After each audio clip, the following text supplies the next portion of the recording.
Ah, yes. Okay. Pluto in Aquarius is what our subject matter is going to be today for this all signs tarot reading.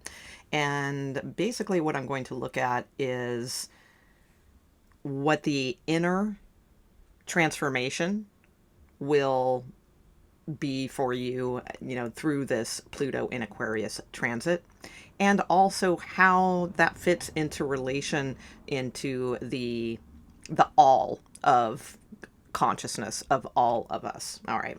So if you are familiar where your Pluto placement is, I highly recommend checking out that sign and looking at that as well as your solar sign. But if you do not know where your Pluto is located or what house or anything along those lines, then just watch your solar sign and the message will still apply.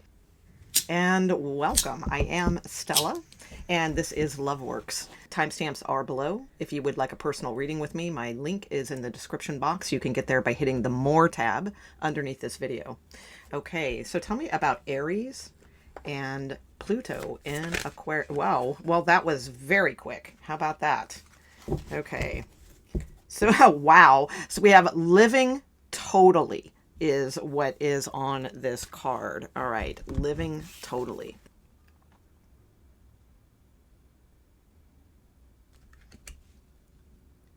Very cool. All right, hold on 1 second.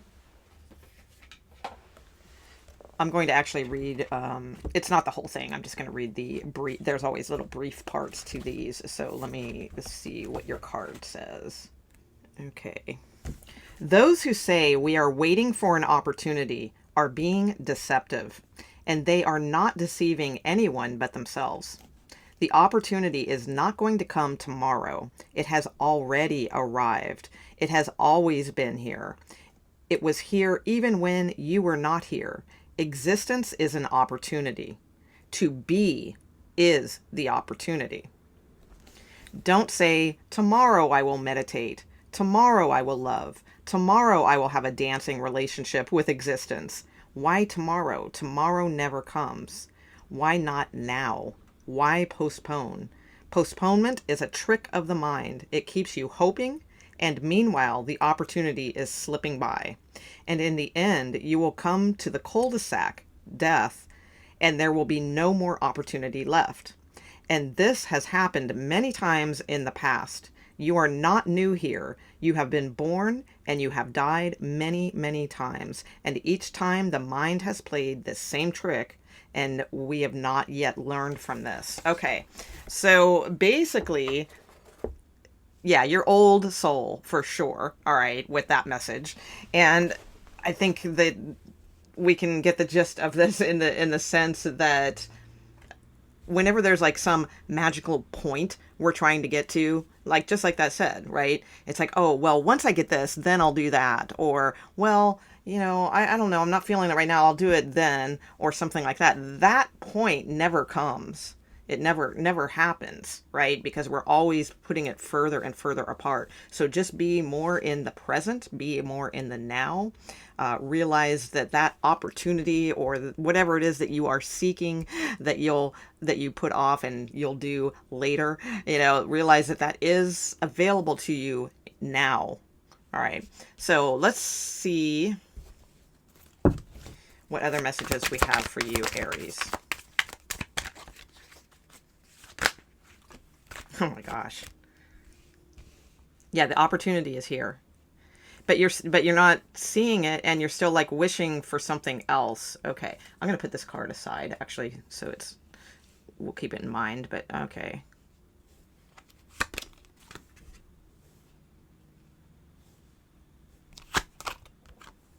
Yeah, it's like this mountain. Like you'd rather climb this mountain of first of all, you are warriors. Okay, I see that here with this 7 of Wands here at the bottom of the deck. You definitely have a warrior soul, a warrior spirit.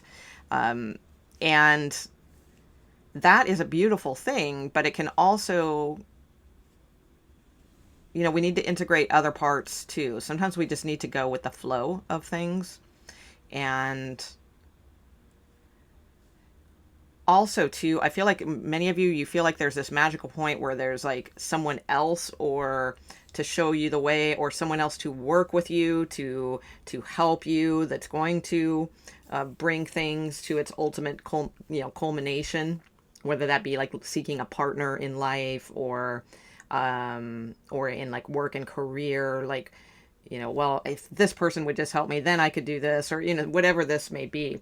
So it's like, I feel like you, in this Pluto and Aquarius cycle, that the lessons are going to be that not everything is an uphill battle, that the opportunity is already here. Just like that passage in the book said, it said that the opportunity is already here, but we need to see it. But you're turned away from it, not seeing the opportunity, and still like wishing, Nine of Cups, right? And wishing and hoping that this sort of like someone will give you the answer, or someone will show up to be like your ultimate motivator, or or partner in life, or something along those lines. But as long as we keep like looking for this magical point, then it's an uphill battle.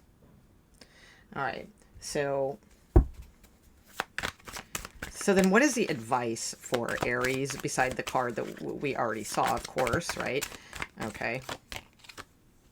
Eight of Swords. Ooh, wield that sword. Stop being blind to, opportunities. Okay, for sure. All right, Eight of Swords. Because this is a different kind of Eight of Swords in this deck. Again, that warrior stance.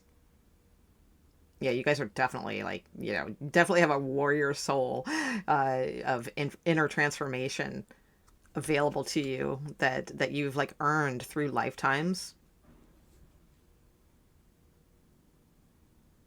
But again, she's, or he, whatever, blindfolded.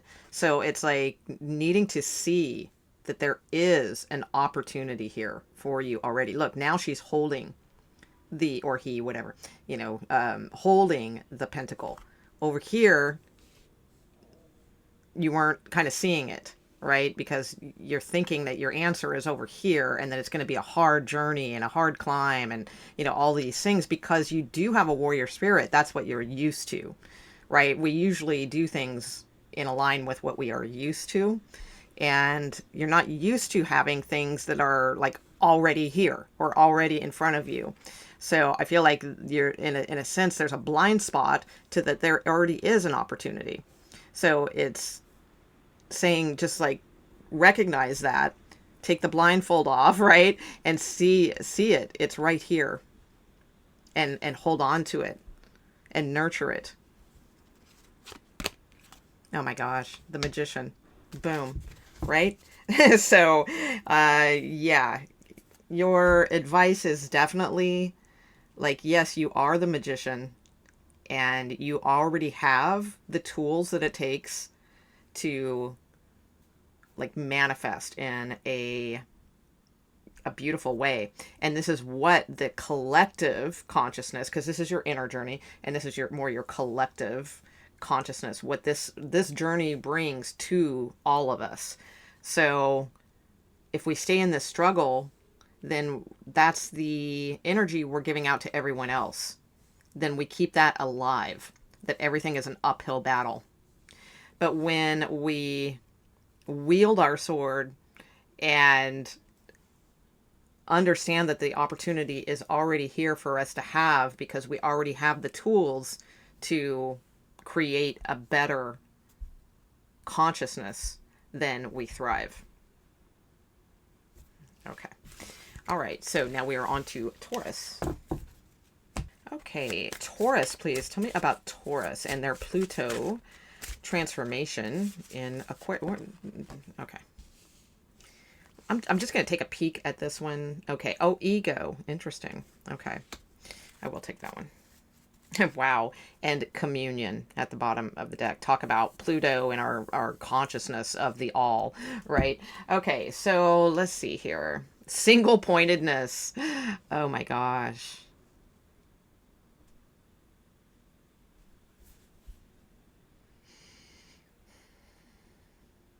So some of you may be Sagittarians with Pluto in Taurus, or possibly Capricorns. Okay, but anyway. All right, so Taurus.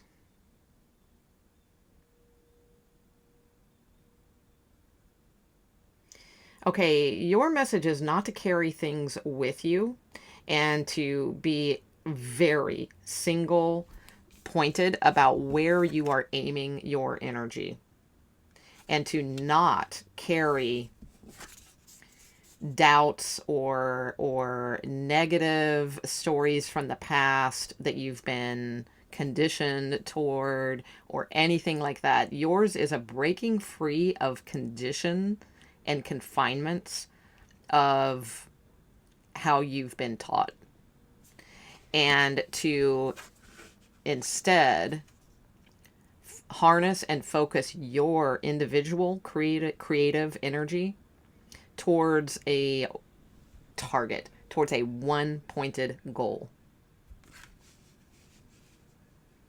And anything that's happened before that, so like pick a goal, put your absolute most creative energy, and by creative energy, I'm not talking about creative like a painter, or I mean that could be, right? But your free will creativity towards a particular goal, and do not be conditioned by like the way you've always thought or the way others say it has to be or anything like that. Okay, so let's see. Because there's a really cool story that goes with this card, this ego card in this deck.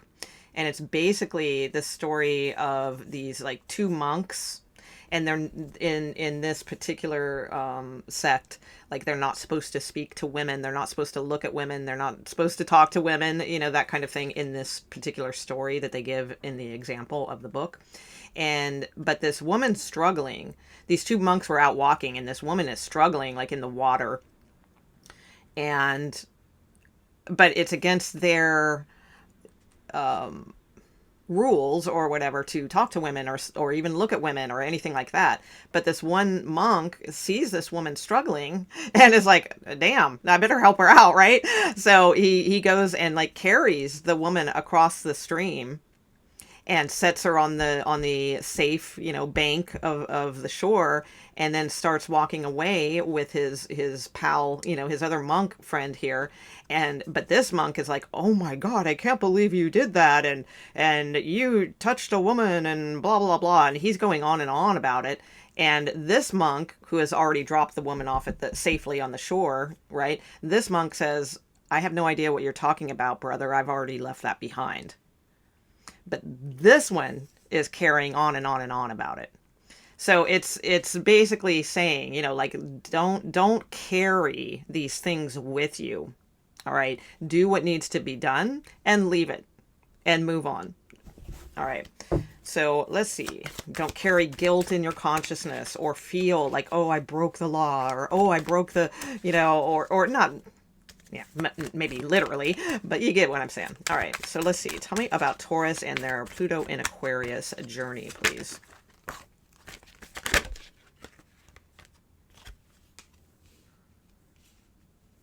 Let me move these out of the way here.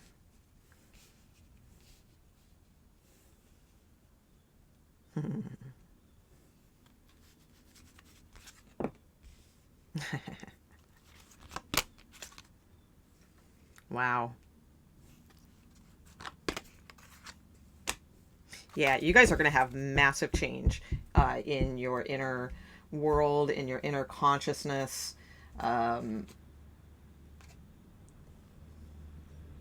With this Tower card here. Hold on, let me take a look here. This is the 9 of Swords, by the way, not the 10 of Swords. Okay. It looks like a 10 of Swords, but it's 9 of Swords. Okay. Hold on, let me just see here.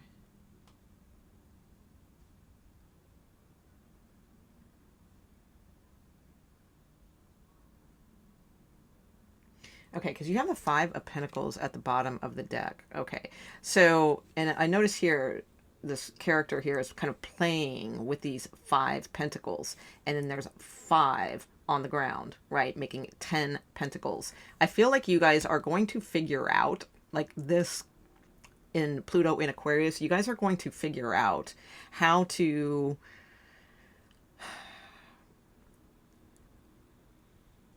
like double up on, you guys are going to figure out, you're going to figure out a career. All right. I do see that very strongly here. Some of you have been confused or worried or questioning or something like that, your purpose or your career, if you're in the right place, if you're in the wrong place, if you're doing, I was in the right place, but it must have been the wrong time. Yeah, just stuff like that, right? And the thing is, I feel like you are going to figure out how to stop worrying about this type of thing. And you're also going to figure out how like money really works. Like you're going to have like a big revelation in that area. And I feel like you are going to see how things mirror in this world. And like, it's your job to figure out this in Pluto and Aquarius, like how to really let money like work for you and how to multiply it. And the good news is I do feel like you will. And that's why this single pointedness is here. So before you've been questioning, it's shaped like a question mark, right? Hero team. So it's like you're going to figure out, through teamwork. Oh, that's interesting because I said hero team, which I don't even know if I'm pronouncing that right, but I think that's the official word for the character of the question mark. And as soon as I said that, it made me think of arrow team. And you have this arrow here, and this is about teamwork. 5 of Pentacles. It's about knowing like when to ask for help, when, to work with others.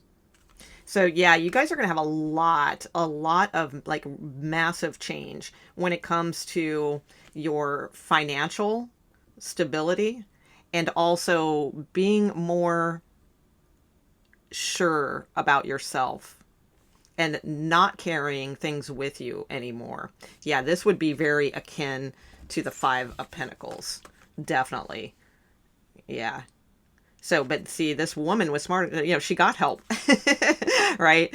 So it's like, yeah, I do feel like you guys, wow. Yeah. And underneath that is justice. So this has been like a long, okay, what I'm getting, Taurus, is this may have even been like your kind of soul journey in life. Not soul as in SOLE, as in SOUL.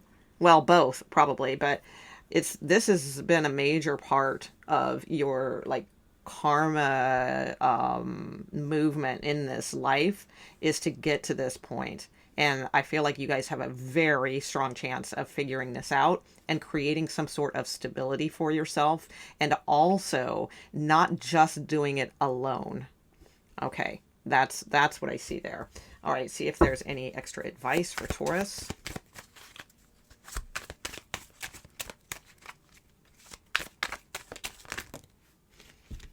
Okay, so yeah, see, and this is this is where, yeah, the 3 of Cups, working with others. Okay, so this part of the reading then is how also this plays out into the bigger consciousness, right? Our duty. This is our inner work, but this inner work also is a part of the collective field. All right, so yeah, and look at this. 4 of Wands, the universe, and the star.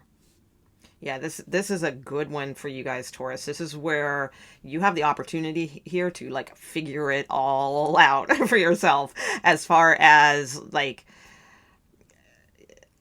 just something that's just been this question in your mind for so long. Maybe it's about marriage. For some of you, it could be about marriage with the 10 of Pentacles. If it's not about work and career, like if you know exactly what you want to do in work and career right now and you're super satisfied with that, then this could be something more about like family or marriage.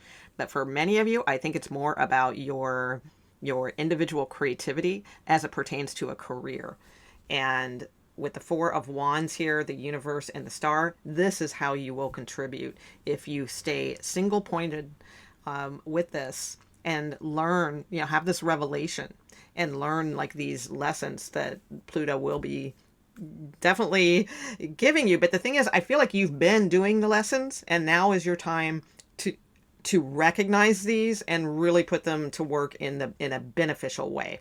So it's probably been very difficult for you in life up till now, but now is your opportunity to really like figure this out and trust yourself.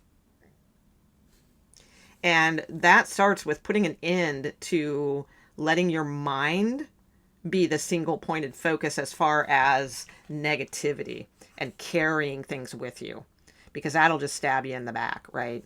Nine of Swords, and create more fears and more fears and more fears. No, this is a time where you understand money as it pertains to the physical world and the spiritual world.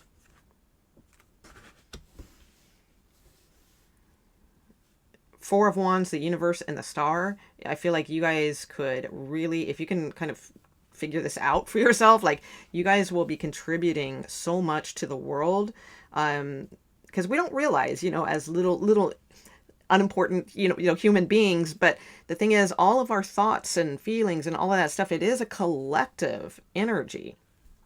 So, I mean, all those little minuscule, like little dots of, sparks of this and that and the other, all though form like a solid, right? So it's like, once you kind of figure this out, you are contributing, oh my gosh, so much in the physical universe and in the spiritual riches of the universe. And like physical stability with the Four of Wands. Yay. I love your reading, Taurus. Okay. Now we are on to Gemini. Okay, Gemini, please. As we are looking at Pluto, okay, in Aquarius. Okay, you have play. Oh, I like that. All right. Okay. Let's see here. Play. It looks like a chariot card. Yeah, it looks like the Bhagavad Gita thing with Arjuna and Krishna here. Let me read the little passage from this, because I'm not exactly sure. I don't remember what this one is. Let me look. Oh, it's a high number. That's good. All right. Let's see. But remember, these are about our inner transformations that need to occur. So even though I say that's good, it's like, it's good because it's a higher number. And in this book, that means like that you're on a high level that you can do this. Okay. All right. So let's see. I mean, we can all do everything, but never mind. Okay. Let's just read. So it says, your mind goes on playing infinitely. The whole thing is just like a dream in an empty room. While meditating, one has to look at the mind just frolicking, just like children playing and jumping out of overflowing energy. That's all. Thoughts jumping, frolicking, just a play. Don't be serious about them. Even if a bad thought is there, don't feel guilty. Or if there is a very great thought, a very good thought, that you want to serve humanity and transform the whole world, and you want to bring heaven onto earth, don't get too much ego through it. Don't feel that you have become great. This is just a frolicking mind. Sometimes it goes down, sometimes it comes up. It is just overflowing energy, taking many shapes and forms. All right. So yours is basically just saying like, it's just a ride, man. Right. Like Bill Hicks. Or all the world's a stage. Right. And, we are merely players, or, whatever the exact phrase is. So yeah, it's saying like not to get too involved in, if you're really, really down, don't get too guilty about that. All right. If you're really, really up and, because that can happen on the spiritual path. Believe me, I know, been there, especially if you're on a spiritual path, some things what usually happens when we start getting on a spiritual path is that some really pretty amazing things start happening. Some pretty weird synchronicities, or maybe some really cool experiences, or we start meditating and, some people have like crazy phenomenal experiences right from the get-go. Others, it takes a while. But the thing is, it's like if we let that like go to our ego, like, oh my God, well, I know this and I know that, and oh, you just don't see, and stuff like that. Well, then that's not great either. So it's not about those highs and lows. It's about just looking at everything as like frolicking, right? Like having fun with these things. And it's like pretend like life is a puppet show, and it's all these like little characters or something, like have fun with these things, rather than being one extreme or the other. All right.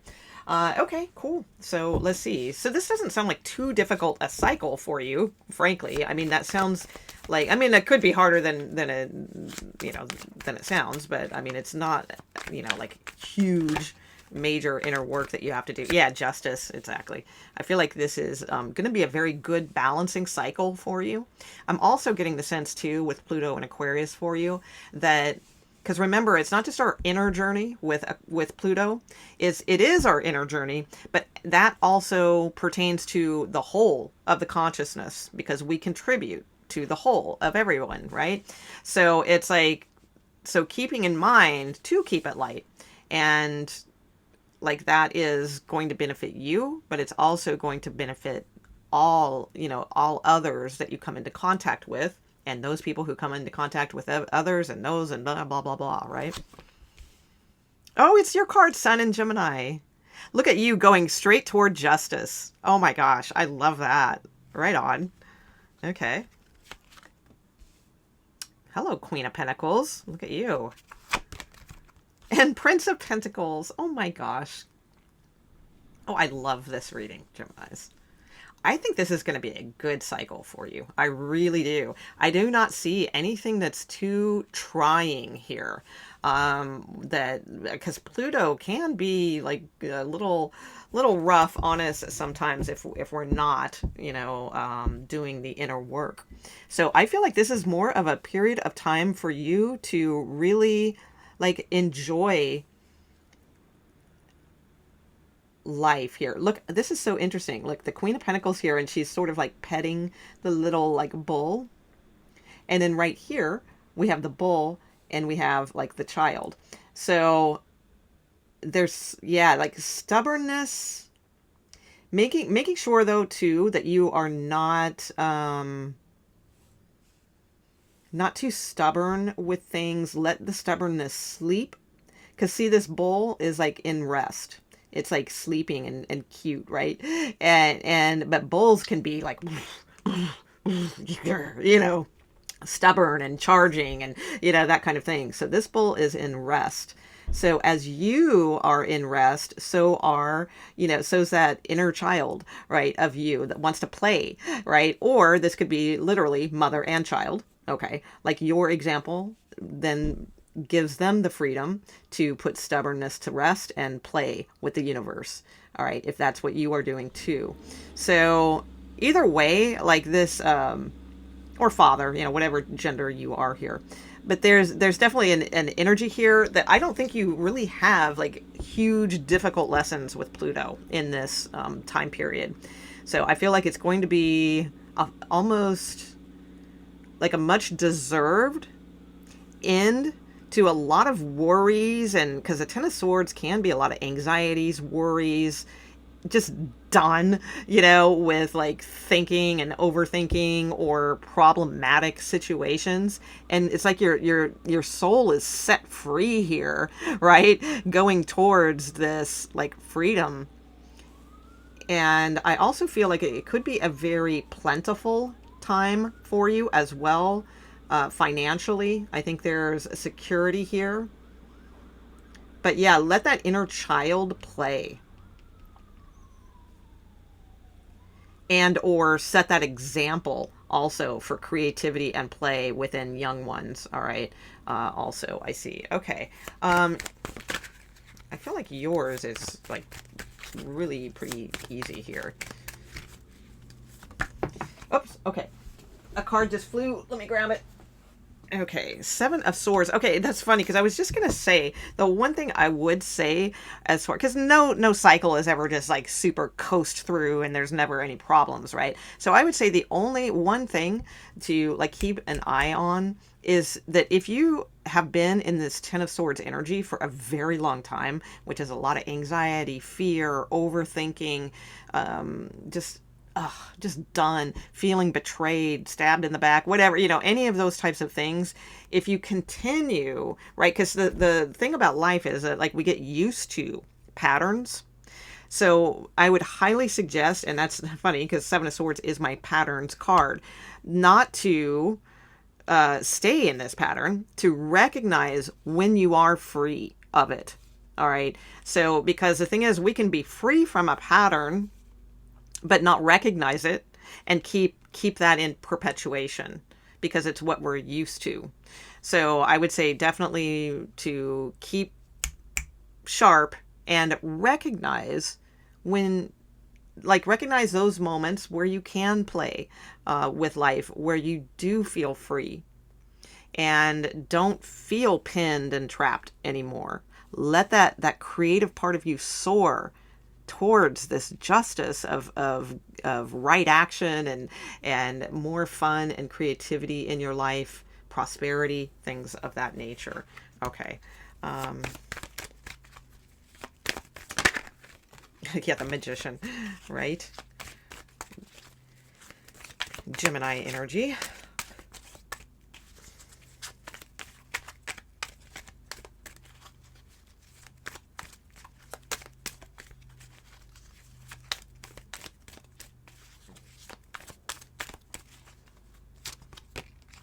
The Tower. Okay.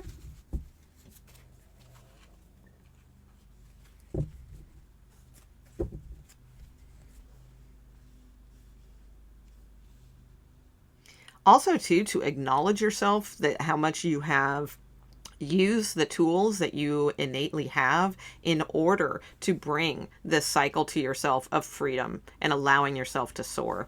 Recognize that within yourself and know that you always have that ability. You always have that with you. And let me see what the Seven of Swords Tower says here for me.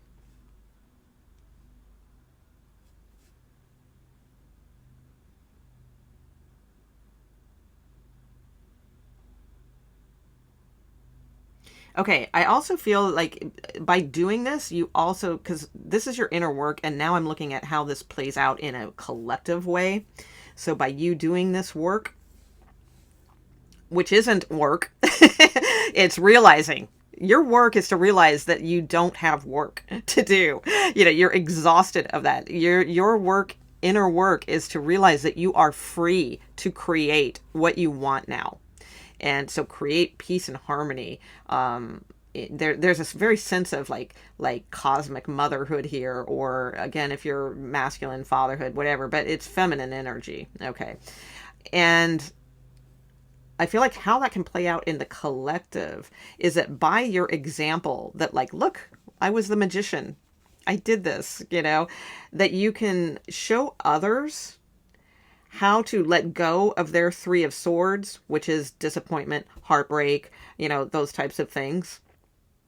That even though you still may carry it with you, you were able to transform that into truth. Okay, so what I mean, and that causes towers in people's lives. It realizes that their foundation is not built on a healthy ground. So what I mean by this is, by you being this example inwardly, you are also showing people, because this is probably what you've done. You've turned the Three of Swords, which again is disappointment, heartbreak, whatever, just all kinds of like crappy things, right? You've let go, like you've risen above. You're on a cloud here. All right. So you've learned how to let go of that. And even though it's a part of you, so you don't deny, you don't just let it go and pretend it doesn't exist and bury your head in the sand. No, you rise above these situations. And yes, even though you still carry a reflection of those Three of Swords, all right, with you, they're part of you, but it's not the part of you that destroys you anymore. It's the part of you that led to the wisdom, which is also, by the way, pointing right up to these cards. All right. And thus show that anything built on a crappy foundation will crash and burn. So that is the lesson that you have learned.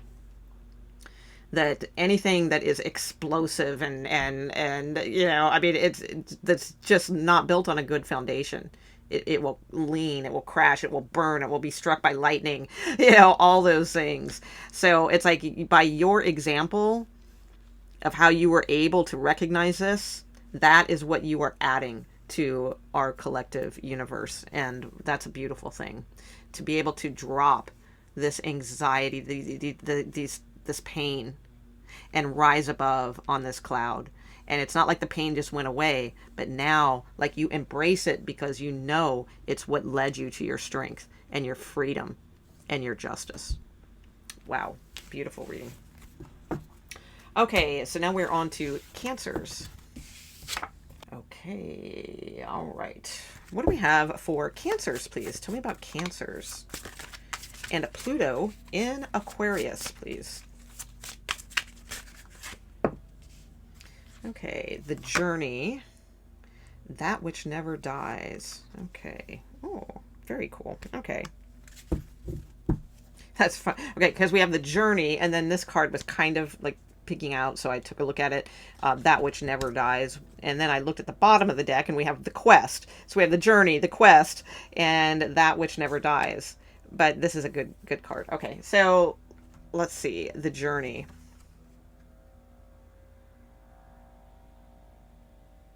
Okay, I'm going to read from the book because I'm not getting any particular hit from that. So let me see. We have number 59. Oh, we are all on a high vibe plane here. I'm loving this. Okay, so 59. Sorrow and suffering and misery. Everything has to be taken non-seriously, because the more seriously you take them, the more difficult it is to get out of them. The more non-serious you are, you can pass through the suffering, through the dark night, singing a song. And if one can pass through the dark night singing a song and dancing, then why unnecessarily torture yourself? Make this whole journey from here to here just a beautiful, laughing matter. Okay, and then it says, then it gives a Rumi quote here. And it says, Rumi says, "Come, come, whoever you are, wanderer, worshipper, lover of learning, it does not matter. Ours is not a caravan of despair.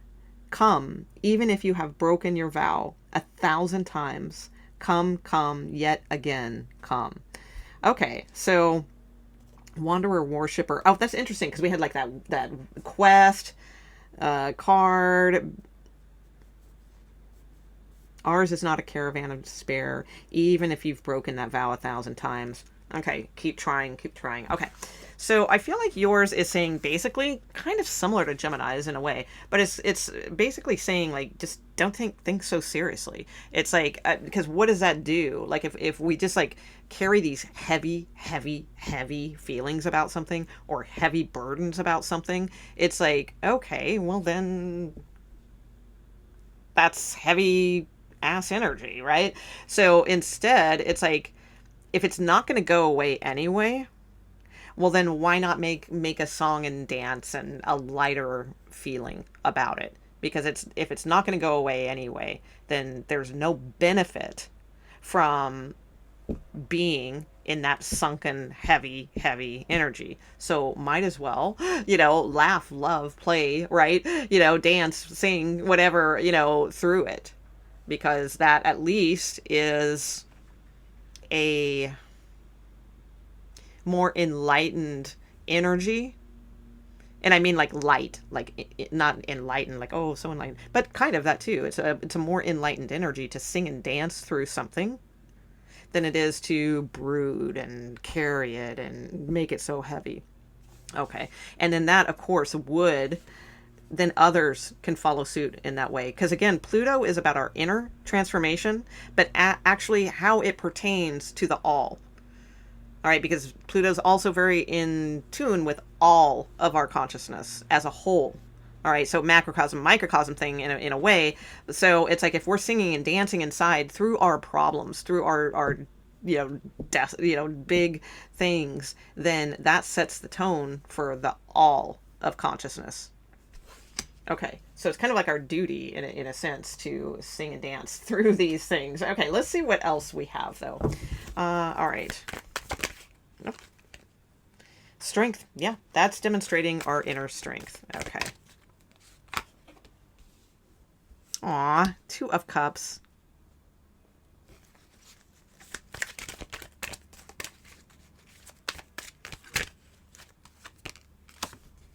Three of Cups. Oh my gosh. Oh.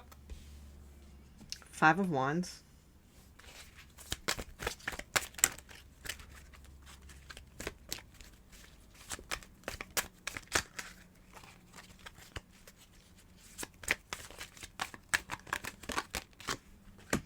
King of Pentacles. Okay.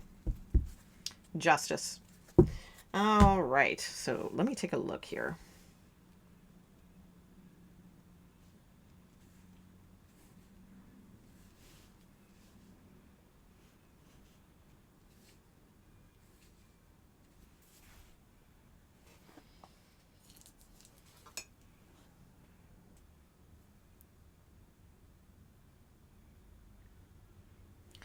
Okay, so I feel like your journey with this Pluto in Aquarius is more of an inner journey more than it pertains to the all, although it will, but especially in connecting with others. Like allowing yourself to be nourished in love.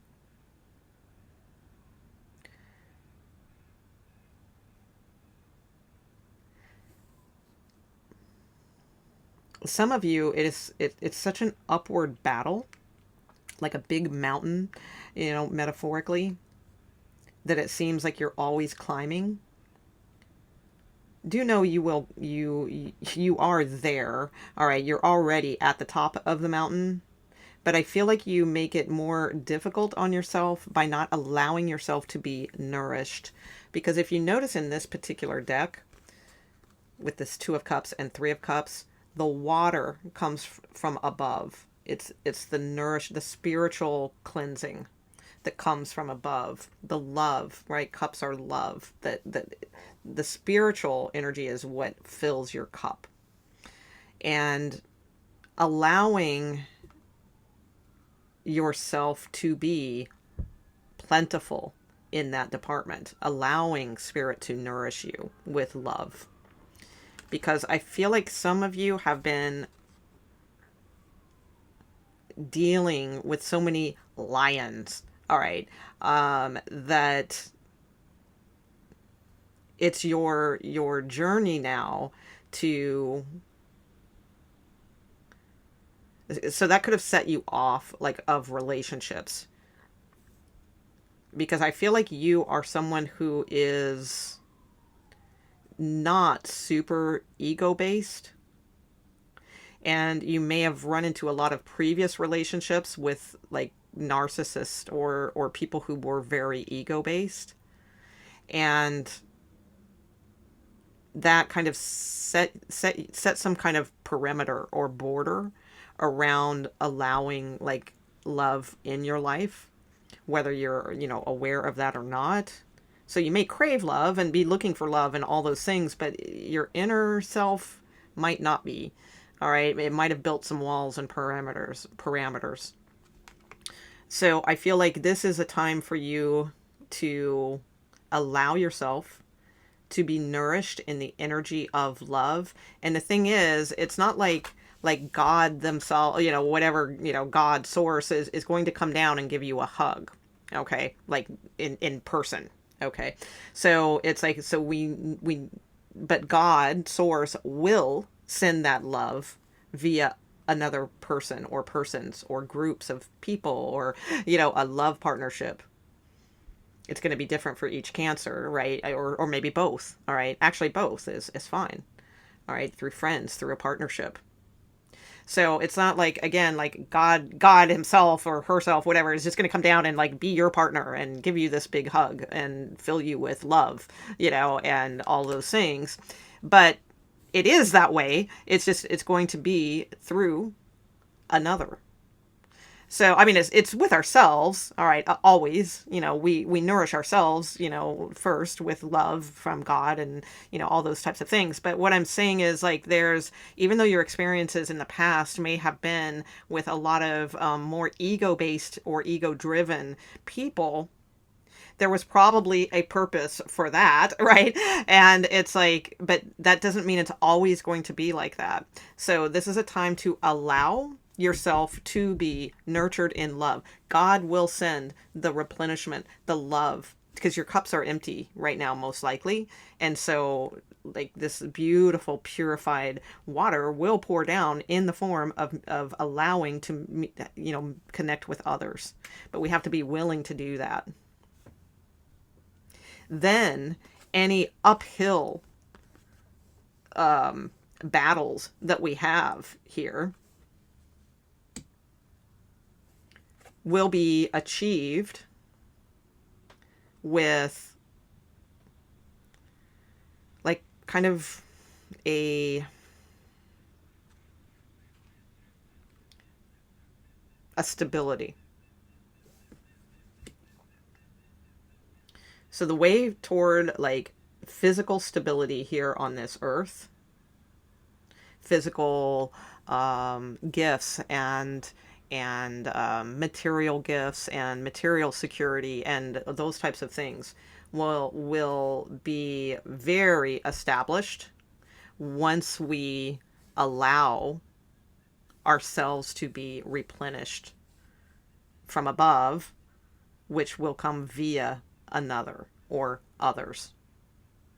And that gives us the energy to climb the mountain and be secure. Okay, so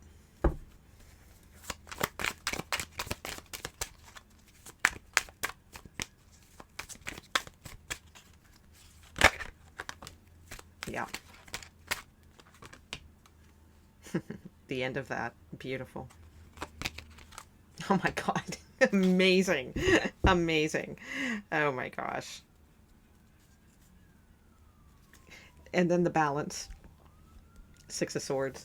Okay, this is so cool. So how that will then, this inner journey, how that will play out in a more collective contribution is no longer will you feel like alone and miserable or, like Three of Swords, brokenhearted, disappointed.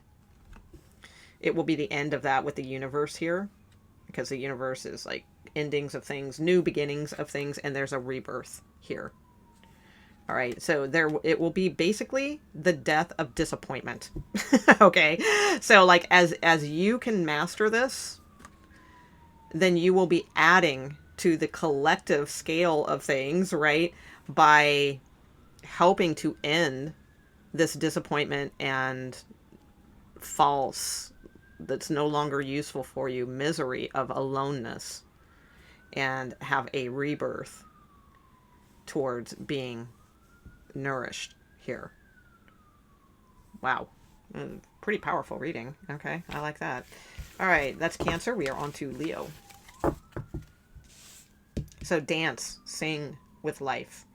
Allow yourself, allow it. Okay, let's see. So that is Cancer. We're on to Leo. Okay, tell me about Leo, please, in regards to Pluto in Aquarius. Inner transformation as it pertains to the collective, but the inner transformation of Leo and or Leo placements, house placements, sun placements, either or, as it pertains to Pluto in Aquarius. Okay. Worry. All right. And then we have blessings in disguise at the bottom of the deck.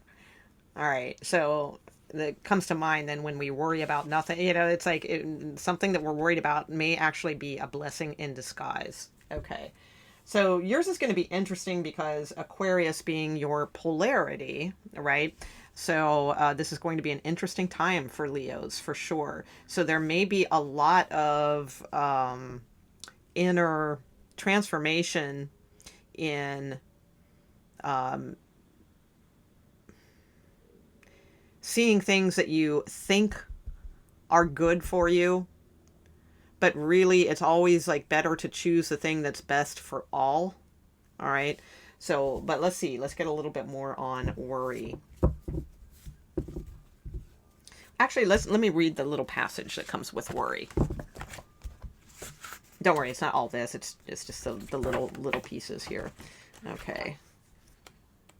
And another high number. Good job. All right. Let's see. Okay, yeah, worry.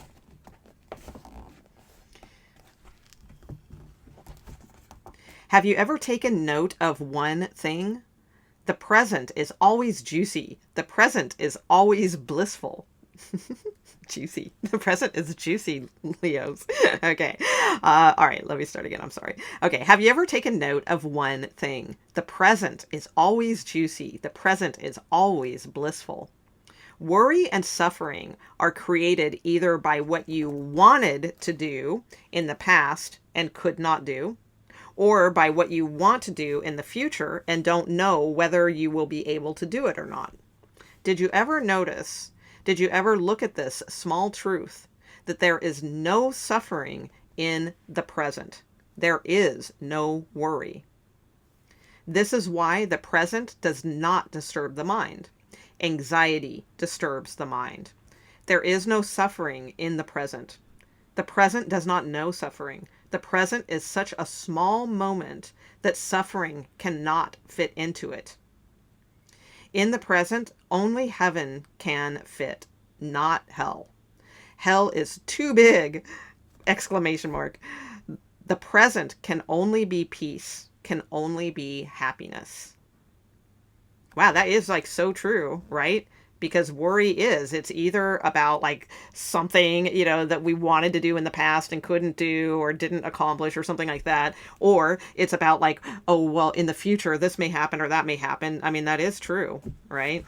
So yours is very much a time of being in the now, Leo. All right. So that will be an indication as to the types of things that you may run across in this time period of Pluto in Aquarius, where it's really kind of testing your resolve to stay in your present, current power and energy, so that you can, you know, not have to battle worries and fears and anxieties and all of those things. Okay. Yeah, I like the picture they used too. It's like the woman on the bus and she's like clutching her purse, right? And it's like she's perfectly fine. Like nobody's like stealing her purse, or, you know, nobody's like crowding in on her energy, you know? And it's like, but she's like sitting there like clutching her purse, worried that something in the future might happen. Oh, a thief might come on the bus and, you know, steal my wallet, or, you know, something like that, right? Okay, so okay. Queen of Swords, right on. Okay. Oh, that's a good energy. Cool. All right. 5 of Swords. Yeah, giving up the fight. Okay, so you guys might always be in like fight mode, or expecting expecting society to be bad. So this is going to be an important reading for you guys. I can tell. All right. And it's possibly not everyone's message, but it is an important message. Okay, so because we'll see how that can play out in relationships as well. We'll talk about that in a moment. Okay, tell me about Pluto in Aquarius for Leo, please.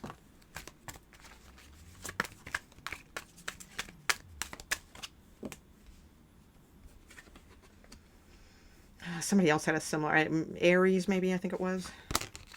Yeah. Okay. Yeah. Oh, this is going to be so healing for you. Ha! There you are too. Bottom of the deck. Okay. Yeah. You are going to, if you can utilize this now energy, the spark of creativity in you guys is going to be like off the freaking hook, man. All right, so here's what I am seeing. This is better than I thought. This is good. Okay, because I was kind of afraid with this card that this was going to be one of these, especially with you being the polarity of Aquarius. I was thinking, oh shoot, this is going to be maybe a tough time for Leos, that they're going to have to learn a lot about, like they're going to get tested with a lot of worries and things like that to keep showing them how to be in the now. I don't see that, actually. This is actually a very good reading. But it is contingent on what we talked about, because again, Leo is a planet of leadership and boldness, and when I say this, I don't mean this in a critical way, all right? Because, people have bad associations with the word ego, all right? But it's like Leo is a planet of ego, but for a reason. Because it is bold and bringing out those leadership type qualities.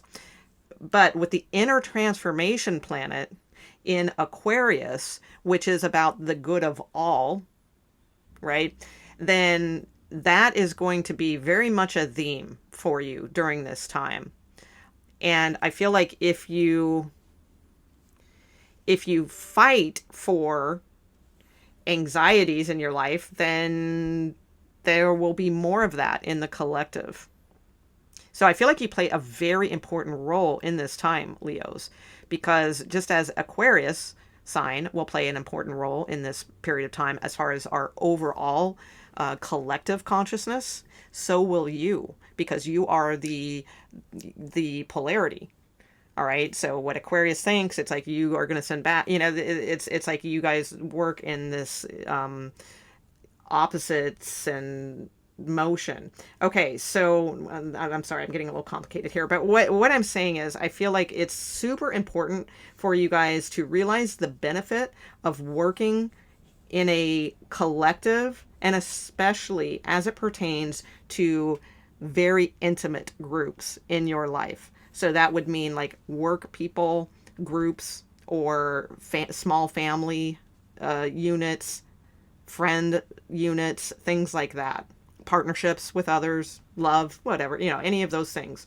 Like those, it's going to be so important to exert your own identity. Yes, because you're Leo, that needs to happen for sure, but in such a creative way that includes the ramifications of the all. And not to look at everyone as a problem. That is a huge thing. All right. If you see, like I was talking about the lady on the bus here, she's expecting issues. She's expecting somebody that she doesn't want to sit next to sit down, even if she's not worried about somebody to steal her purse. Okay. She's sitting there, trying to look like a grump, because it's like, I don't want to talk to anybody. I hope nobody sits next to me. I'm going to send off these vibes. I don't want anybody sitting next to me. All right. If we're putting out that kind of energy, it's not going to be beneficial for you and your inner journey, nor for the collective at all. So, because this is like expecting a fight. All right. Like, yeah, motherfuckers, you just try to come at me, 5 of swords, kind of thing. And if we're in that energy, then that is very defensive. And sometimes, of course, we need to be in that energy. I'm not, obviously use your instincts and that sort of thing when that is necessary, but it's not necessarily all the time. And so I feel like this will be a very easy journey for those Leos who are able to not be like spoiling for a fight, or expecting people to like, who knows here, this woman's sitting here like, oh God, I hope nobody, sits down next to me, or nobody, I don't want somebody like dirty sitting next to me, or whatever, is going on in her mind. But it's like, if she weren't like this, All right, who knows? Maybe like the most amazing person might sit next to her on the bus and either be the love of her life or, yeah, I know, on a bus, right? But well, maybe it's a fancy train. All right, well, we'll call it a fancy train. Okay. Going through the hills of, Europe or something. So it's like, who knows? Maybe like the love of her life could be sitting next, sit down next to her. Or maybe like some like really interesting, or friend, like another interesting woman or whatever, could sit next to her and be, or man, whatever, and be this great friend that she ends up having this like connection with, so, but when we're expecting people to fight us, then they will, then they will be negative. They will be problematic. And it's like, she looks so like kind of like smug here, in a way, like, yeah, and I get it. You probably had to become this way, because it's like you had to keep your eyes wide open, because there's probably a lot of instances, maybe where, throughout your life where you've had to be very on your guard with things. But again, this is here to remind you that, not to expect that. And instead, just be in the now. All right. Not about what's happened to you in the past or what could possibly happen in the future. Oh no, somebody might come and steal my purse. Right. Instead, it's like, just be in the now and welcoming the experiences in a positive way. Right. And I feel like once you can master like this working together with others, like, oh my gosh, like nothing can stop you here. Are on your inner journey. All right. So not expecting the worst, especially in work situations and competitive situations. Don't expect everyone to like not to be, in other words, like in a corporate environment. A lot of times this is breeded in us where it's like, we have to get the jump on things because somebody else is going to stab us in the back if we don't. Or somebody else is going to take the credit for this if we don't stand up and, do this or that or the other. That type of energy, like, is not going to service you well through this. We don't want to be a doormat, obviously, but it's like, there's no fight until there's a fight. So don't be expecting a fight is basically where it's going here. Okay. So let's see.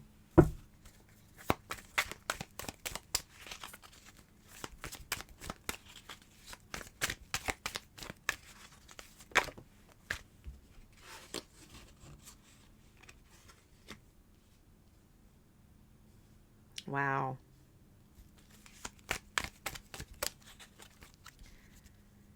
Yeah, especially your example, because this is going to set the example for the next generation and the children that are either around you now or the children that will come into our next generation. Wow. Yeah. Gemini had this energy, I believe. Yeah. Oh my God. The Empress, which is nurturing energy. See, the Empress can never, she would never become the Empress if she only was in this energy all of the time. I just noticed that too. Look, it's like blood on her sword and like blood splatters on here. It's like, talk about expecting a fight, right? And, again, you probably got into that energy because you had to be in that energy at some point. But this is saying now it's time to like work for the benefit of yourself, like not feel like every situation is this, and to be welcome and open to situations that might be different from the ones that you've experienced in the past. The Empress is an extremely beautiful, nurturing energy. And look at the fire here, right? In this Empress card. We don't typically see that in an Empress card. So it's kind of funny. I'm doing Leo and it just happens there's fire in this Empress card. So it's like you walk through the fires, but you are nourished from the up above, like the cleansing waters of spirit. And that is how you can nurture the children of this world, or the new children of this world. So I feel like you have a very important role to play, Leos, of the example that you set of emotional intelligence and balance, especially as it pertains to children of the world, or your own children, perhaps. And even if you're like in corporate world and you have no children and you're like, what? No, I don't know. I don't really have anything. It doesn't matter, because you're a collective experience that's adding to the next generation. All right. There's a strong sense of feminine nurturing here. That is absolutely like what is being highlighted here. Letting stubbornness sleep, being in control of stubbornness, and letting stubbornness rest, so that you can wield this creativity, especially as it pertains to work, career, family situations, relationships with others, whether they be love relationships or friends or whichever. So yeah, the temperance card tells me that the temperance card is very much about between the here and now. Or about the here and now, and between, the past and future and all of that, and managing that. And look, we have the lion here at rest, right? At rest. It's not roaring and up on all fours and rawr, and that is very cool. Okay.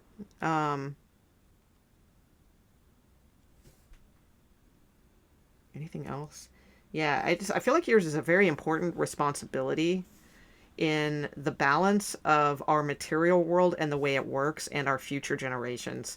So if there's this continued expectation of a fight and everyone's out for blood, and so I'm going to be on my guard every freaking second, then I feel like that is not going to help heal what needs to be healed in our collective consciousness, nor in your inner world. But once we see, like, we can respect what everyone brings to the table, because the thing is, yeah, it could be a bum, that sits next to her. But again, who knows? He might spout something. Maybe he's talking to himself, but he might say something that just changes, this, her outlook. So it's like, we need to respect that others bring something to the table and work within that magic and energy. Beautiful. All right. Nice reading. And big responsibility, Leos. I feel like you guys have a very feminine responsibility. Whether you're a masculine or not, does not matter. It's like there's a strong emphasis on feminine nurturing. I mean, definitely. Okay. Let's see. So that's Leo. We're on to Virgo. Okay, all right. Tell me for Virgo, please, and their inner transformation with Pluto in Aquarius, and also as it pertains to the collective consciousness. Oh, all right. So what are we leaving behind here? Dropping knowledge beyond the small family. And no mind. Interesting. Okay.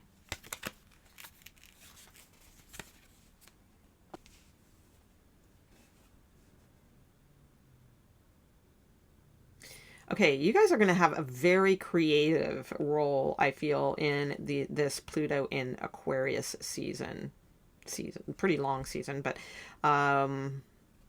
where you are creating a lot. I mean, I just see the new moon here. We have the number 1. There's something about bringing something from, because this was in the past. Like, I feel like that's what this was showing. Something about dropping knowledge beyond the small family. So bringing something to light.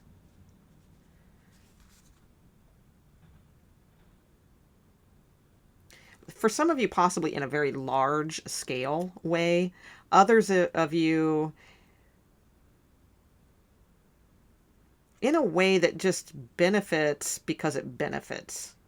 It doesn't matter like the size of the family that you are giving the information to. Okay, so let me see. Let me get a little bit more. I'm going to read the No Mind card passage. So it's the beginning of something. It is the number 1, all right? Because this is the very first card in this deck. This is not a tarot deck, so there's not like a 0 with a like Fool card or anything. This is an Oracle deck. So it's a very, very, first card in this deck. So let's read this passage. The state of no mind is the state of the divine. God is not a thought, but the experience of thoughtlessness. It is not a content in the mind. It is the explosion when the mind is contentless. It is not an object that you can see. It is the very capacity to see. It is not the seen, but the seer. It is not like the clouds that gather in the sky, but the sky when there are no clouds. It is that empty sky. Yeah, I'm getting like empty canvas for you guys. When the consciousness is not going out to any object, when there is nothing to see, nothing to think, just emptiness all around, then one falls upon oneself. There is nowhere to go. One relaxes into one's source, and that source is God. And I'm going to read this last passage.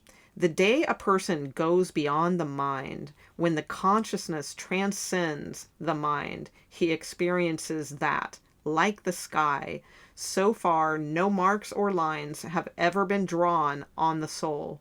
It is eternally pure, eternally enlightened. No pollution has ever happened to it. So there's this perfect, like, I mean, this is such a concept. I mean, it's like so simple, but it's like so not.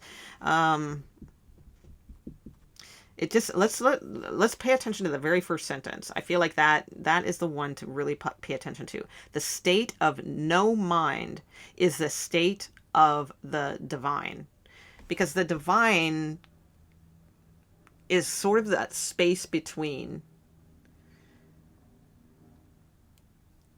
like that brief moment in time, the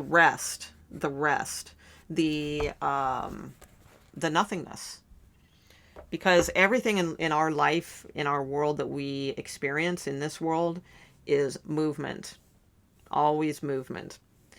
But there is this very brief, at least the way we see it, and it's only brief because of time and the way that we measure time. But there's this very brief rest where everything is like neither. And so it's very deep, but this is definitely a transit for you guys to really experience, I would say, meditation and decluttering of thought and brain worries and things like that, because I do feel like you have an opportunity here to, well, for some of you, I'm going to be frank. All right. For some of you, if you really work on this type of stuff, you've been working on this stuff for a long time in your life, like the spiritual things and all of that. And I'm not just talking about like reading a few books and this and that and the other, but like if you've really kind of dedicated your life to this type of thing, I feel like some of you really have a good opportunity here to kind of get your, like, the answer. All right. All right, kind of thing. Okay. So there's that. But for most of us, I think that this is more of a card of saying, like, this will be a time of high, unique expression of your creations, right? Of your creativity. This will be a high, unique time of expressing your creativity is what I see. All right, so let's get the tarot cards and let's see what's going on for you. Okay, so tell me a little bit more here for Virgo. These cards are so stiff. Love this deck, but I don't use it much because they're like that thicker plasticky kind of card. I like paper cards. They're so much easier. Okay, so tell me about Virgo, please. Pluto in Aquarius and Virgo. Tell me more about their like inner journey, inner growing time with Pluto in Aquarius.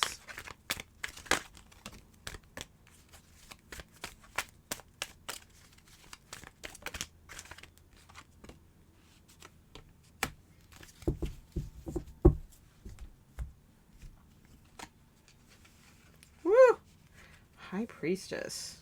Yeah, you guys are going to be really in tune to like your you guys are going to really be building your your relationship to source and spirit, but also your like psychic ability, your intuition. Some of you may even start a business in Pluto in Aquarius of like offering some kind of services like a tarot reader or a psychic or something along those lines as well. Let's see, Three of Swords and Seven of Pentacles. I don't know which one goes which. It does. I guess it doesn't matter in a way because it's all kind of the same. Okay, so we'll leave that there.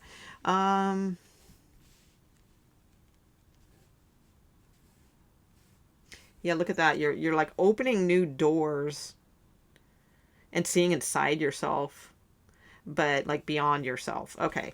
So, I mean, it's pretty cool reading actually, but I'm going to try to keep it a little less esoteric, even though it is esoteric. All right. But for the most part, I feel like this reading is saying like there's whoops. This I forgot to put those boxes. I have like these big boxes right underneath my desk and I totally forgot I put them there and I just like racked my foot on them. But anyway, okay. So it's like there's this energy here of this. Somebody else had a reading very similar to this, and one of the earlier signs. So you're possibly watching multiple placements where there's this disappointment in always like wondering why, always asking why, always asking questions, and never really like getting your answers, or just feeling defeated with always having to ask questions. Okay. So, and like feeling like you don't get the answers, or feeling like that just leads to more questions. Okay. Something along those lines. I do feel like this is definitely a time that you will heal that energy. All right. For sure. I'm going to look. What did that book say again? That's something.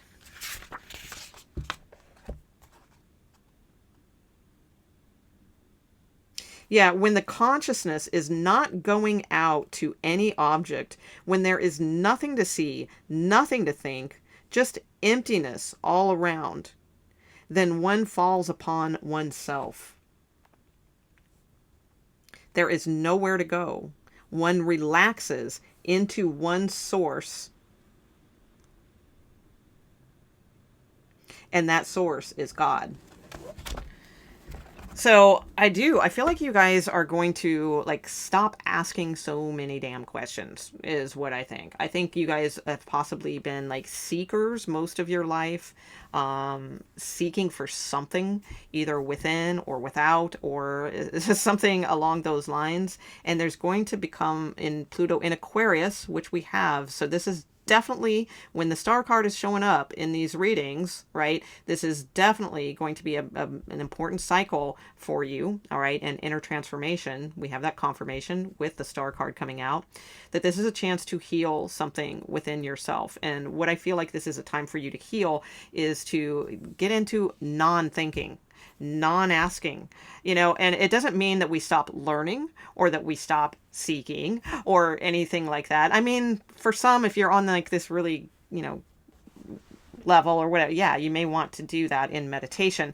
But like for the most of us, again, I feel like this is more like in a more practical, physical plane way here. This is like stop asking like so many questions and wondering why and all of those things. Instead, just allow yourself to be like fed and nourished from like whatever it is, just okay, just accept something. Just accept like, if you don't want to use the word God, you don't want to use the word source or whatever, just accept something, right?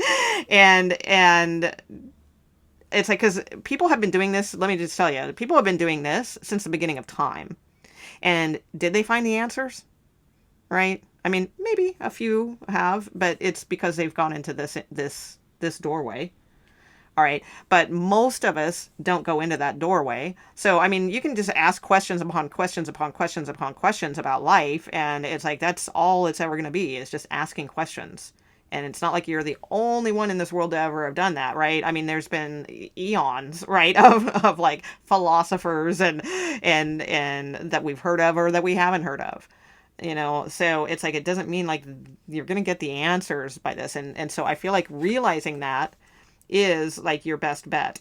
You know, it's like, let that part of things go, because it never leads to where you need it to lead to. You know, it just leads to more questions. So there's something here about like just kind of accepting this sort of non-space, because that's when creation happens.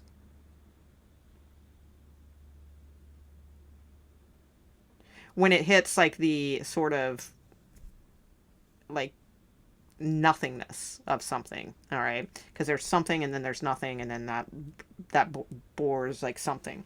So I feel like you guys will be like hard at work, like building something here that you will be intuitively drawn to, and it's going to open new doorways for you.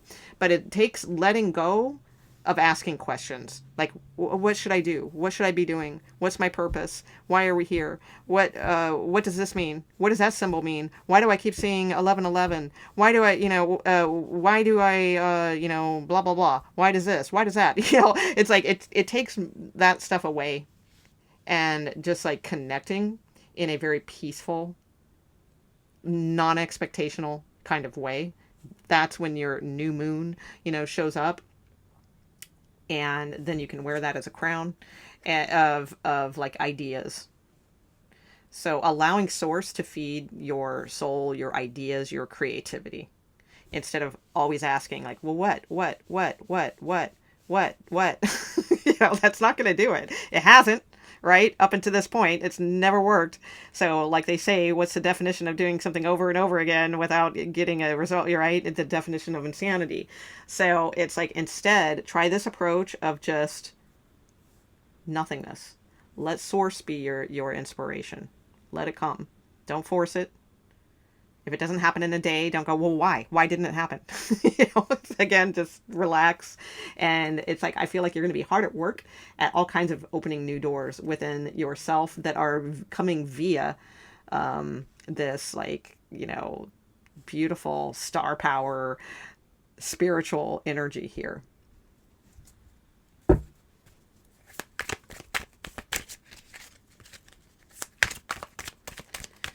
Virgo. Oh my gosh. Right? Clear mind. Ace of Swords is the clear mind. Allow your mind to travel upward also. Upward in a way. Don't try to control your thoughts.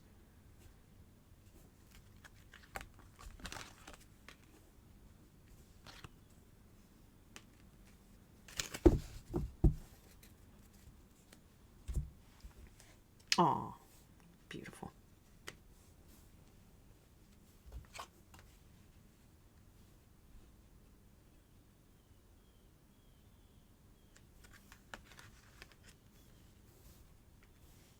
Oh, it's the Queen and King.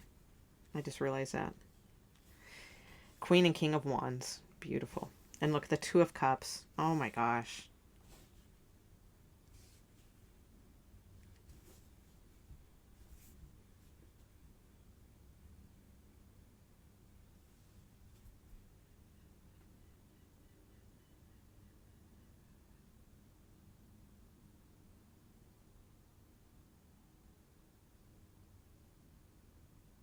Once you clear your mind, because there is so much creativity in you, whether you're feminine or masculine, it doesn't matter. And so much psychic ability. Like, you guys are super psychic. Once you, like, because you have such, like, creative potential.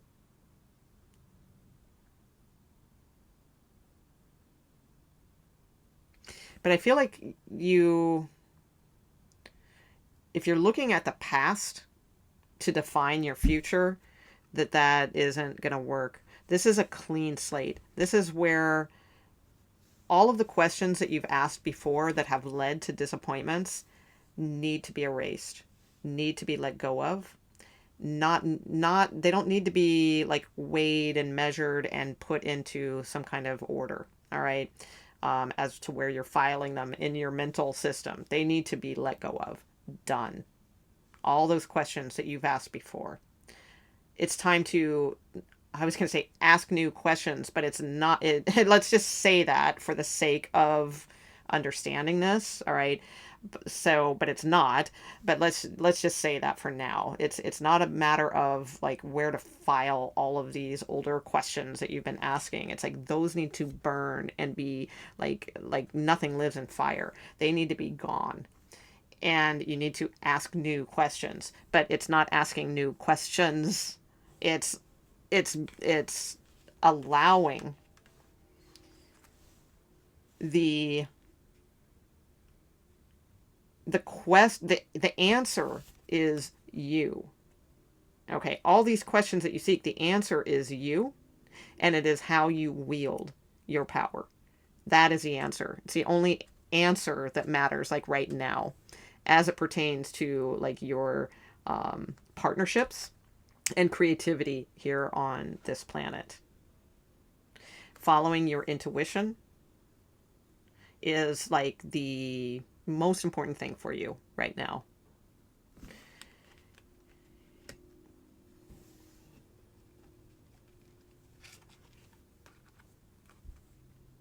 In doing this, you help the collective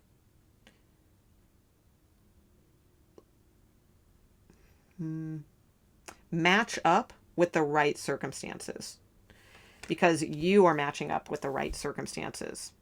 So as you match up with the right circumstances, which in this case is, again, not asking all these questions, it's about like just getting super clear on that your inspiration comes from source and listening to that intuition. And as you do that, you play a larger role in the collective consciousness of showing others that they too, can be nourished here by spirit, by spirit's creativity. They can form a beautiful partnership and then take action as masculine and feminine energy in a high vibrational way.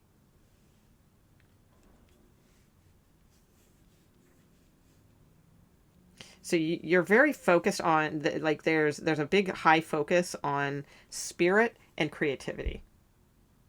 But again, there's something here about allowing yourself to be guided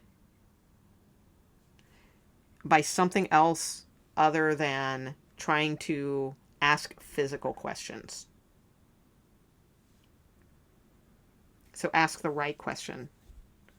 God, spirit, source, will you deliver to me your creativity, your plan, and then I will carry it out creatively. And in doing so, will help others to know how to be nourished as well. Okay. All right, so very cosmic. All right, Virgo, that is Virgo. We are on to Libra. Okay, Pluto in Aquarius for Libras, please. Tell me about Pluto in Aquarius for Libras as it pertains to their inner journey and development and evolution, and that in turn affects the collective consciousness. Okay. Ooh, all right. So don't worry about this. Okay. This does not mean, because the card does say a failure, but this does not mean that you are, because it's not a predictive reading. This is what is transforming within you. So my guess is you're going from failure to success in your inner endeavors. But let me read what it says here. Okay. 41. Okay. Because it's like being in a box here, right? Okay. So realizing most likely that you're not in a box is my guess, but let's take a look. When it is morning, it is morning. When it is evening, it is evening. There is no question of choice. Drop the choice and you are free everywhere. Freedom can be only in choicelessness. So when you are young, it is beautiful. When you are a child, it is beautiful. When you are old, it is beautiful. When you are dying, it is beautiful, because you are never separate from the total. You are just a wave in the ocean. The wave in the ocean can start thinking of itself as an individual. Then there will be trouble. The wave in the ocean never thinks of itself as separate. So wherever the ocean is taking her, she is willing, joyously, dancingly moving in that direction. So it's basically like, I feel like this is saying, because it says the open secret of real success. I'm going to hold this open so you guys can snapshot this in case you, let me see if it's lined up. Yeah, hopefully, let me hold it as close as I can. So if you do want to snapshot it and read it, it won't be too blurry. Let me see if I can hold that still enough for you and flat enough. Hold on.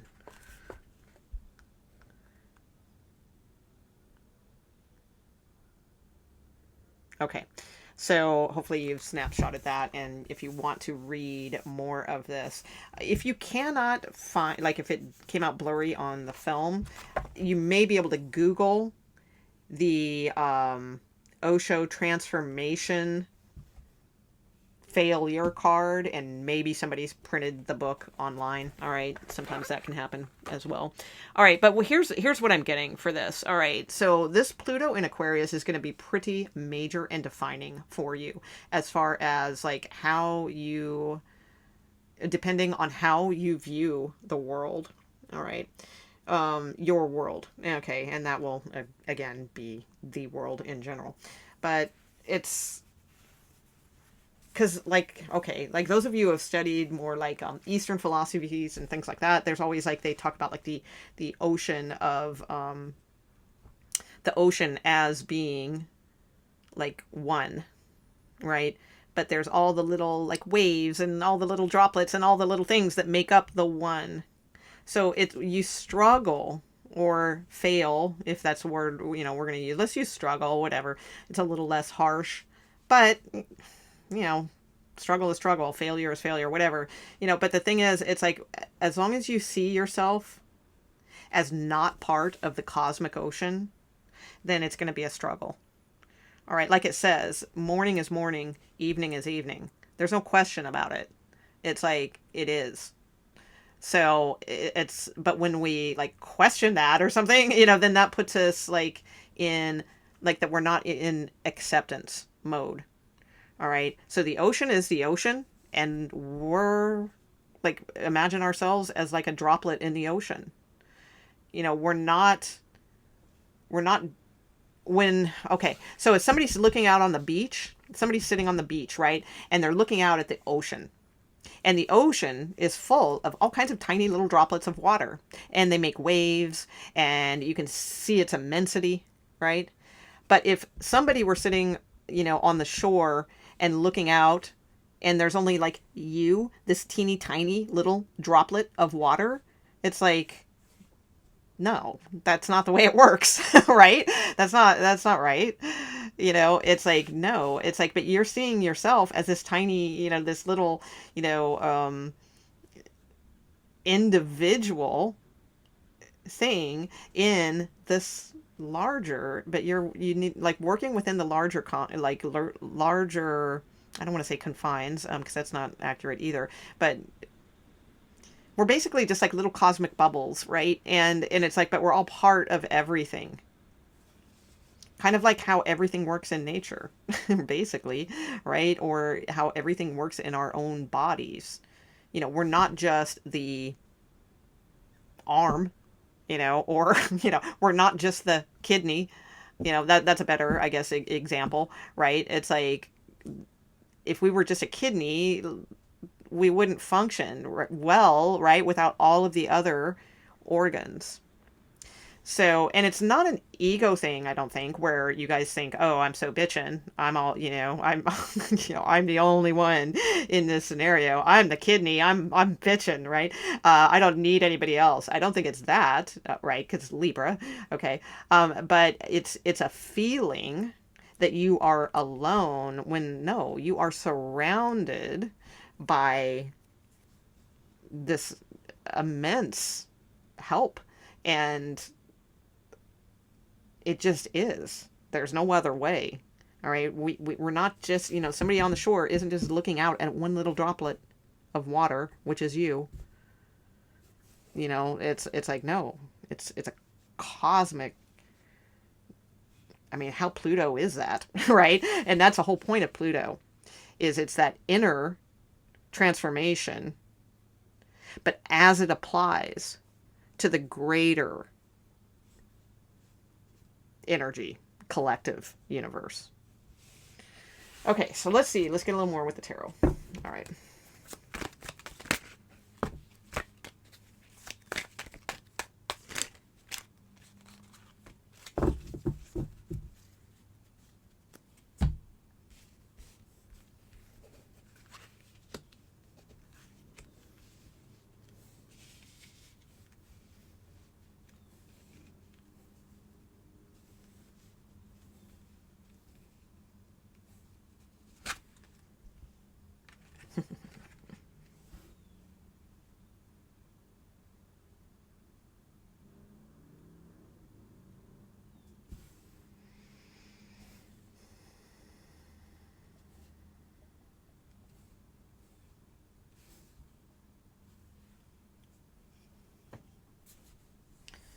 Okay, give me just a moment here.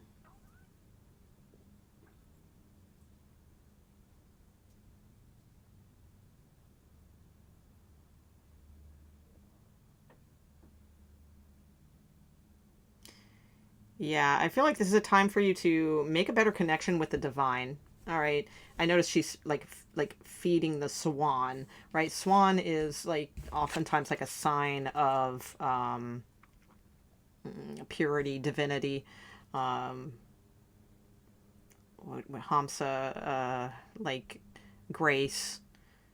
So it's like allowing like grace to drink from the cup, right? So it's in removing the crown of ego and replenishing the relationship with grace, with divine.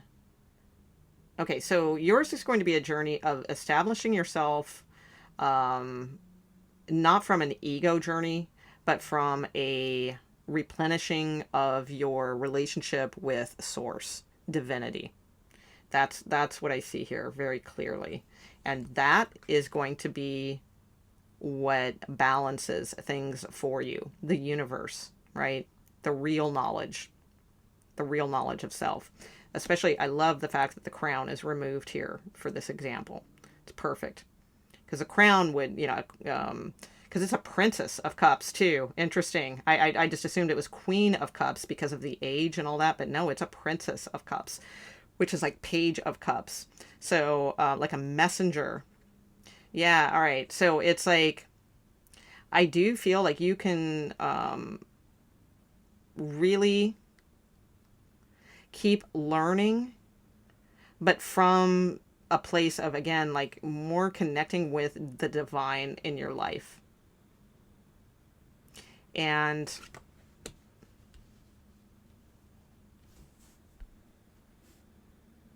let me look at these other cards.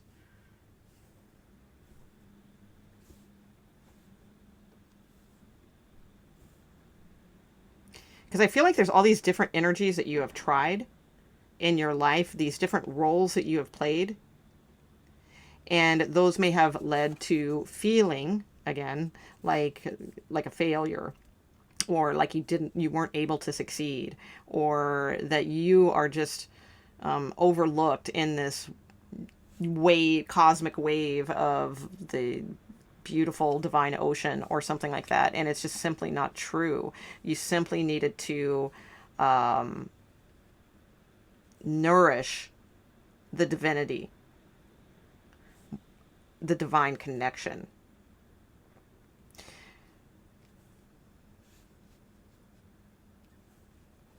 Because I feel like I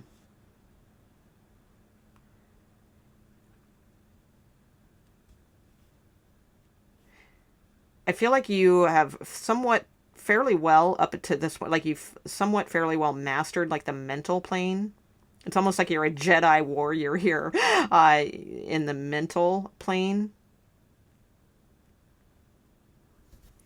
I feel like you do have an understanding that the spiritual, creativity of spirit is a part of you. But at the same time, though, you are expecting it to nourish you, but you need to nourish it. So it's like you have all this divine creativity around you and like available at your sort of like command in a way, right? But it's like you're almost expecting this nourishment to come from the divine because you have these ideas or this creativity. But if you're not being a mental warrior or a mental Jedi, okay, and getting very clear with your thoughts and your actions, then I feel, because what's missing here is the physical world. All right, pentacles. Because we have fire, we have water, we have air. So, and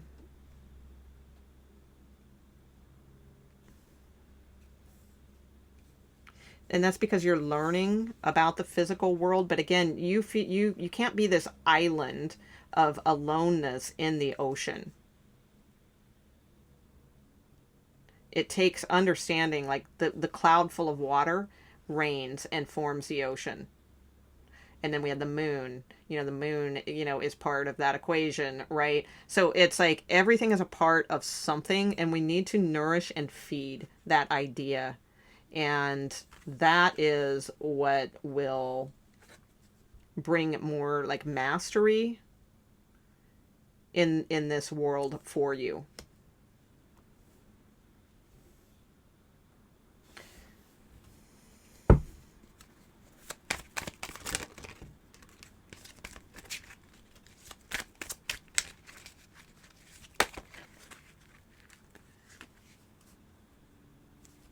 I'll look at those in a moment. I feel like this is like a similar message to two of the other readings we had.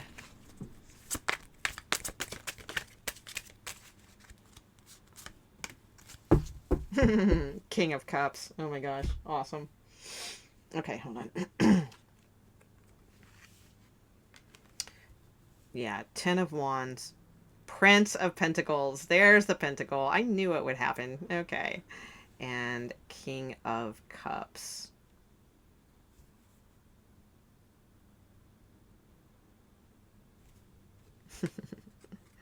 Now you're a part of the ocean. All right, you don't sit on this like island of yourself, right? It's like now you are a part of the ocean. There's fishies and things like that. The cup is full. You can rest in this peace of things. Okay, so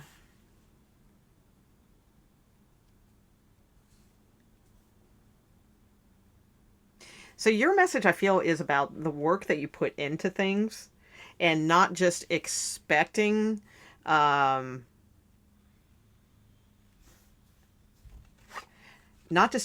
because you are like very capable of like building very firm foundations and being very creative, not just expecting that your cup will be filled from that alone. Jedi mastering the mind, all right, of courage and taking the courage of this creativity and ideas and connecting more with source, feeding source. Because the thing is, it's like, again, like we can't just expect, like, let's just use the word God. Okay, we can't just expect God to just fill our cup, because like, oh, we're creative, or we want a solid foundation, or whatever. It's like, especially, you know, like we have to like really train our minds like to be focused and clear. We have to sharpen our blade of our thoughts and be warriors with our thoughts. And we have to give to God. All right. We have to tithe 10% of our time to God. You know, we need to remove this, you know, we don't wear the crown, you know, it's like, I mean, we do, you know, I don't want to put ourselves down either. It's like, we are, you know, we are all a part of God. But the thing is, it's like, we need to like definitely give our time to something larger here. All right. To the world, basically, in general. And it's in doing that that we can know that we did our work for the next generation, and we can take our rest now, and we can enjoy the fruits of our labor. That's what I am seeing. So yours is more about establishing a connection with the divine. That is absolutely what I see as being your strongest inner transformation, inward transformation, and how that will play out into the collective consciousness is just by, again, like setting a good example that when we put in the work, we don't do it necessarily just for ourselves. We do it for the next generations coming up from our work, because we've given them something to learn from, something to study from.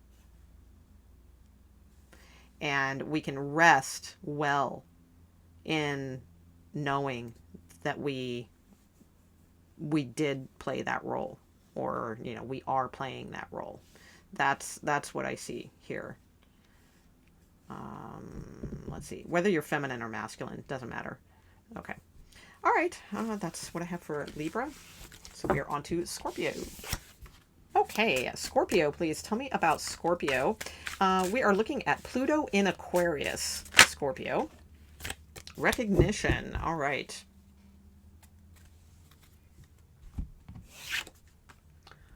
Let's see.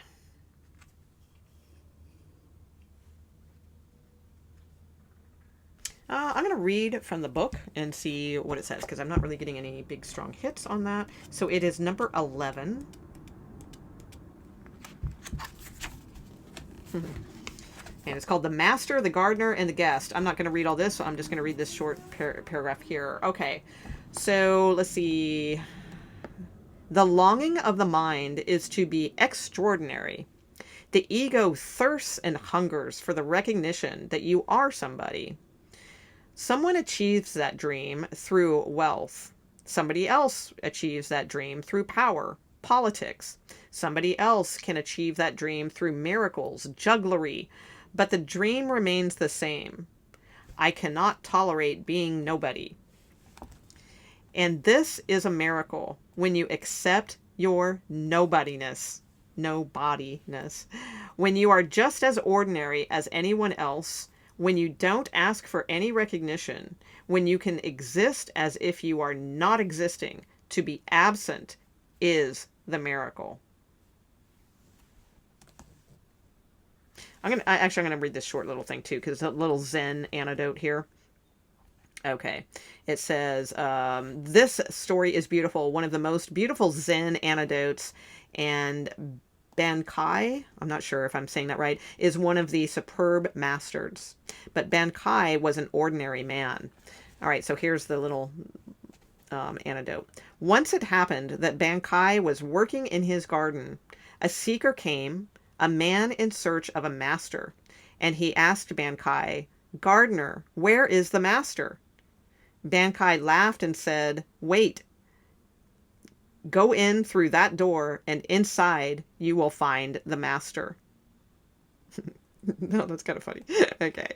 So it's like, so Bankai was the master, and a seeker came and just saw a gardener, right? And was asking like, "Hey, where's the master at?" And Bankai just laughed and said, well, wait, go in through that door, and inside you will find the master. In other words, wait, be still. All right, be still and ye shall know, right? Go through that door, and then you will know the master. All right, it's not somebody that you're going to go seek or find or what have you. So that's a perfect example of someone playing an extraordinary role, but to this person, they're just a gardener. Okay? So like understanding, and that that is definitely something that is that, yeah, we can all relate to, I would say, as Scorpios, because Scorpios are very deep and very profound, and sometimes, just like Virgos, I'd say, with the Hermit card, Scorpios too can have, I mean, Pluto is our planet, right? It is about deep transformation, so we don't get deep transformation from not having like wisdom or some like major experiences to pull from. So it's like, sure, sometimes, it's only natural, well, I don't know if it's natural, but us human beings want to crave sort of like recognition for going through these powerful transformations, especially a Scorpio, right? Well, not especially, but all people, but it's like, because Scorpios are doing this underground work, this deep transformation, and it's like that's not always seen by like the the outer world or whatever, or the people that we may run into communion with or what have you. So there naturally then is this part that like craves this recognition for, not in a fame way, but in a way of, oh my God, do you know what I've been through? Kind like you just want somebody to understand what you have gone through in order to rise to where you are, right? So that's what I feel like this is about. But it's saying like, don't worry about it from that ego place, all right? Because it's not about that. It doesn't matter. It's your role. You're Scorpio, this role. Right, or Pluto and Scorpio, depending whatever you're watching for at this time. But it's like you are that because that is your role to play right now. It doesn't deserve any special recognition. It's your role. Just like a Leo's role is to shine and be bold and, here I am, that kind of thing, right? It's like, everyone has their role to play, and it doesn't mean that we have to like give special recognition to that. Scorpios just happen to have like this like, deep muck that they have to pull themselves from constantly, right? To look at and then grow from. All right. But that doesn't mean that it's any more difficult than the role, Virgo has to go through, or the role Sagittarius has to go through, or Leo has to go through. All right. So it's not about like being recognized for that. It's about knowing that it's your role to play. All right. So let's see what else we get from this Scorpio.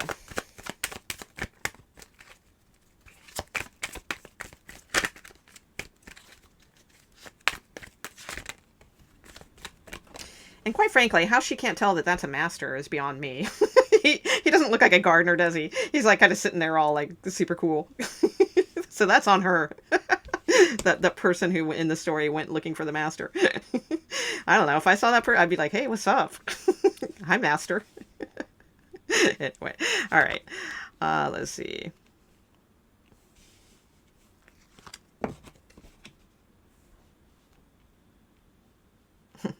Carrying the torch. Yeah. Boom. Yeah, that's exactly what we are seeing here, for sure. All right, and we have the Hierophant here as well. Okay, so that's interesting because the Hierophant in this particular deck is a lot different looking than the like oppressive looking Hierophant in the Rider-Waite.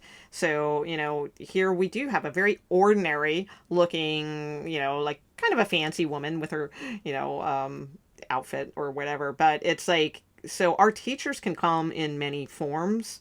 I feel like that is what it's saying, but it's like we don't have to wear fancy robes and crowns, or or want to be bestowed with those things, right? That's egoic, and it's more about like just teaching what you do know, Scorpio, because it's like that's what we're here for. You know, we're here because that's our role in this lifetime, to be Scorpios, to dig deep underground, to dig deep within, to be Pluto, both on our inner evolution and as that pertains to the collective consciousness, to bring those things to light. The death card, right? To tromp over all that darkness and keep going to rebirth of the light. So that's what I'm seeing. All right. So your inner journey here is definitely to, like, yeah, pass the torch, carry the torch. Yeah, definitely, like, there's some sort of like individual karma of this in your life. Let me see a little bit here.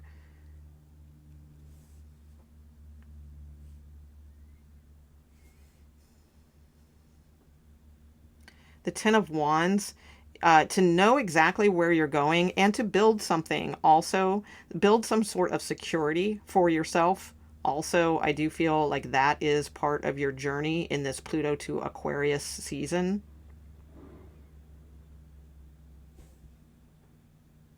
To know where you're heading and create some sort of like physical stability with that. Like, put in the work, Ten of Wands. But in this way, in this particular deck, it's not like a burden. You know, this is more like you're pretty neat and organized, and you can clearly see where you are going. So I like this Ten of Wands in this deck a lot better than the traditional standard Ten of Wands. So I give it a little bit of a different meaning here. So, yeah. And lighting, you know, that torch of curiosity and all of that within yourself, and passing it along to others in a very like balanced way, as best that you can, with justice here. Also paying attention to imbalances, not looking at yourself too as like, oh my God, you know, like not giving the same thing though, because as you may want this in yourself, you may also project this to others. So in other words, it's like, don't look at others also as if they're so much more than you, or like they are, you know, oh my, like give them that recognition of like, oh my God, you're so godlike, or you're so brilliant, or you're so this or that, or anything like that, because that's not really doing them any favors either. So, and it's certainly not doing yourself any favors, because then that makes you feel like it's like this unattainable status that you could never be, because it's like, oh my God, look at that person. They're so smart, or they're so this, or they're so that.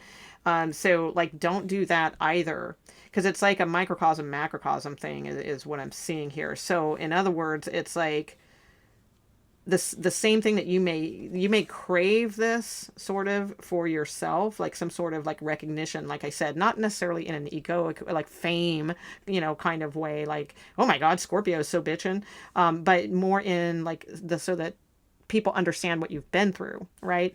And it's like, but it's like that means like you're basically just wanting your ego to be appreciated. Okay. So don't do the same thing with others. Like, appreciate their ego so much that it keeps building and building and building and building and building. All right. So basically it's about like not putting anyone on pedestals, including like yourself or others that you may admire also. All right. And realizing like we can all carry the torch of knowledge and ideas and all of that. Even like this young girl here, you know, can do that, or children can do that, or you know, whatever, little old ladies, or whatever, you know, we can all do it. Okay, so let's see. Yeah, we're all the teachers. We're just in different roles at different times. So no one is over another. All right. But also too, like recognizing your... So in other words, it's not about getting recognition for who you are. It's about you recognizing you. You are the one who needs your own recognition. You need to see yourself as bigger than you are. All right. As far as, not, again, not in an ego way, as far as in a mastery way. You are like the master within.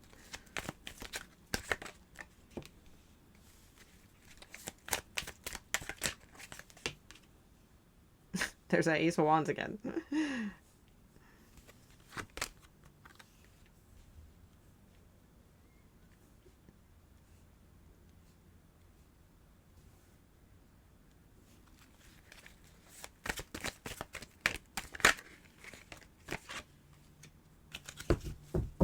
Your card, Scorpio.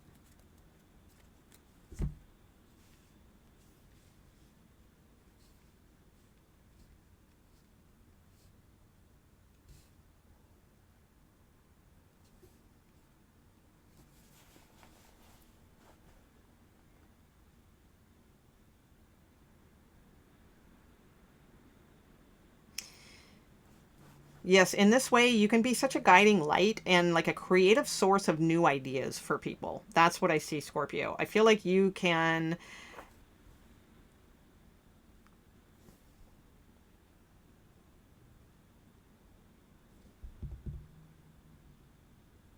kind of show people how to rise above in peace from their disappointments that they've been like suffering with. Okay, so this is what I'm looking at now is how this work will help in the overall consciousness, like the collective consciousness. So I feel like by you sort of understanding, like putting in this work will bring this like physical stability and also like allow you to like pass the baton. I just keep getting past the baton to others or collectively that will just grow and grow and grow and grow. So it's kind of like you're like a seed planter, Scorpio, is what I'm seeing. Like you have the ability to put the work in to grow this seed and then pass that baton, pass that to like the justice of the world, right? Which will grow and grow and grow and grow into more justice and fairness. So it's like you're a planter of seeds. So don't, it's like we're not masters yet. Okay, if we were masters, we wouldn't even be on this planet, first of all. All right, so realizing that. And yours is more of a role of planting seeds. And those seeds ultimately are your way of passing the baton to a fairness in the universe that will grow and flourish and become like more pure. Yeah, because I feel like collectively, like if by you doing this work, being oh my god, that's perfect. The gardener, I just got that. I didn't even get that. So it was a gardener that they used as an example, and that's what I was seeing, like planting seeds. So yeah, you're the gardener. There you go, gardening at night. Yeah, you are the gardener in this time period, okay, of Pluto in Aquarius. So you gather, you do the work, right? And you know exactly what you're doing, and you're planting the seed that will spring into like all of this like beautiful, right? Fauna or whatever, right? Metaphorically. And that has been your job all along, to like pass the torch. All right, keep planting the seeds. So you are a gardener. So you're not the supreme whatever, you're a gardener. You help to plant seeds. And the thing is, it's like if you're expecting recognition for that, probably not. Because let's face it, when we eat our fruits each day, when we eat our vegetables each day, do we really think about the person who planted the seed? I mean, occasionally we have that philosophical thought, but do we think about that on a daily basis? No. you know, but do we appreciate that delicious apple, you know, or, you know, that delicious, you know, summer squash? Yeah. You know, we really, and does it help nourish us and help us grow healthily if it was planted well? Yes. But do we think about the gardener who actually planted that seed? No. So it's a matter of not expecting the recognition, just as we don't give it. We don't give that recognition. So what you give, we get back, right? So it's like, unless you do, if you do like give that recognition to the gardener who planted the seed of your beautiful apple, you know, that you are enjoying, then sure, you may receive back some of that type of recognition. But most of us aren't, let's face it. And so that's what I feel this is saying, not to expect that.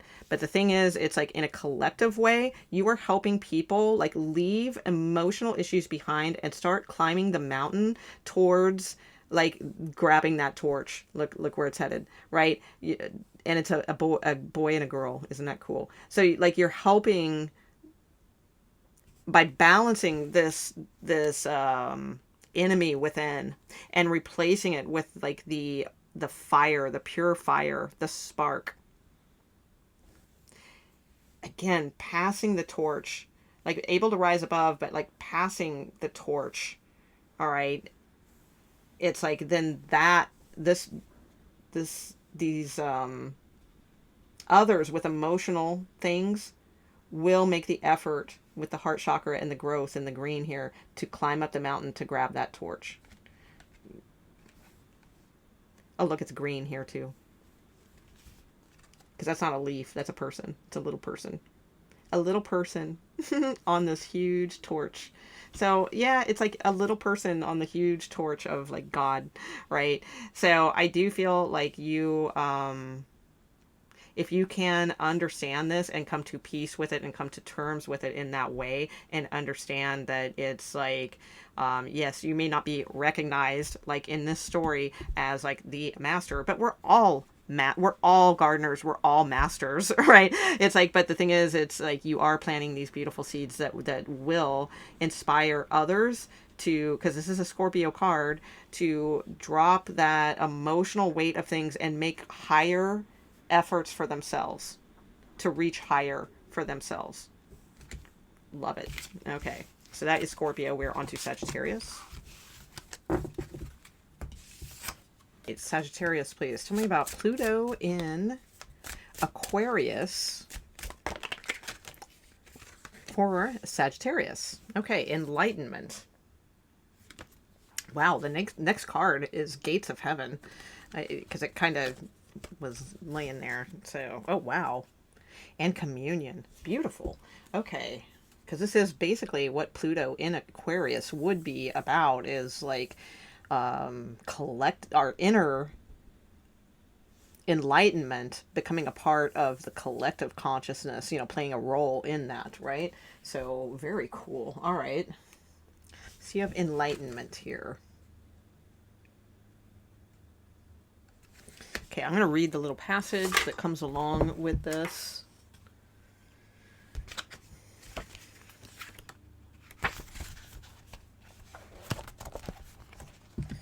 Okay. I'm just reading this, not all of this. Okay. Whatsoever you do, do it with deep alertness. Then even small things become sacred. Then cooking or cleaning becomes sacred. They become worship. It is not a question of what you are doing. The question is how you are doing it. Ooh. You can clean the floor like a robot, a mechanical thing that you have to clean, so you clean it. Then you miss something beautiful. Cleaning the floor could have been a great experience. You missed it. The floor is cleaned, but something that could have happened within you has not happened. If you were aware, alert, not only the floor, but yourself would have felt a deep cleansing. Clean the floor full of awareness, luminous with awareness. Work or sit or walk, but one thing has to be a continuous thread. Make more and more moments of your life luminous with awareness. Let the candle of awareness burn in each moment, in each act. The cumulative effect. The cumulative effect, all the moments together, all small candles together, become a great source of light. Oh my gosh. Because this card is called communion. And look at the earth and all of the people like in communion. Wow. Sagittarius. Big roll. All right. I'm digging this for you. All right. So let's get some tarot. So I would suggest too, like Eckhart Tolle is big on that in the book A New Earth. I haven't read it for a very long time. I read it when it came out that year. I don't know, it was in the 2000s, some early 2000s. But big on like experiencing like each moment as like a service to a higher thing. Okay. Oh yeah, definitely. All right, with this card coming out right away. Okay. Tell me what else for Sagittarius, please.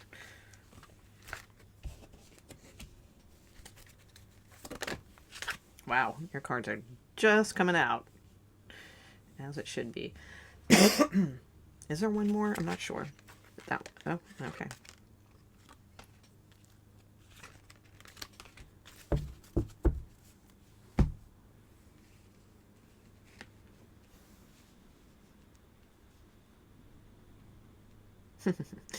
This is perfect. Because this card always makes me think of like inertia. The inner, like the letting, like things move around you and like letting them move, carry you, but you are always stillness in the practice.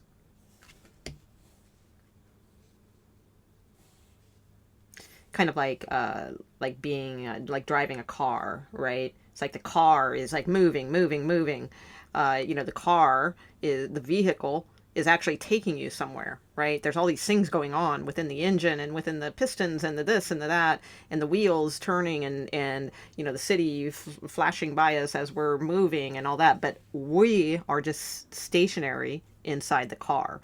We are not actually like running, or moving or anything like that, right? So it's like a matter of being in like that energy.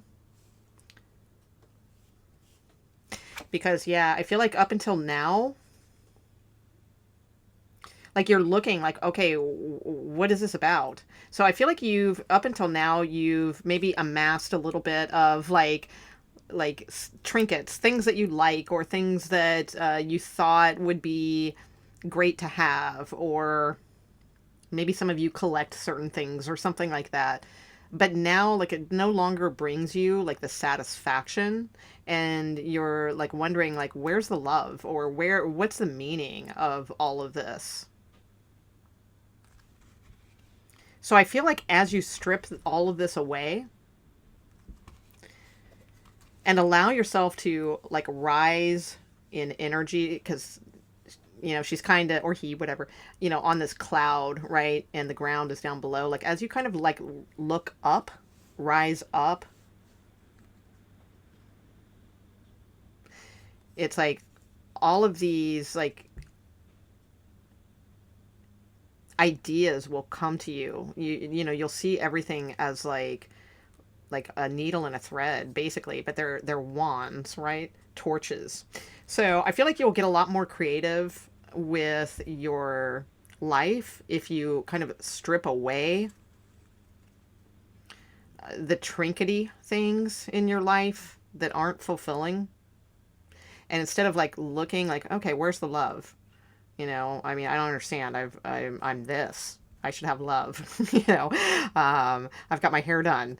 I've got my nails done. I've got this great dress I just bought. I've got this like all my little trinkets and everything else that like seems to work for me, but it's like feels empty now. And it's like, so I feel like as you strip that away, because now she's just kind of plain, right?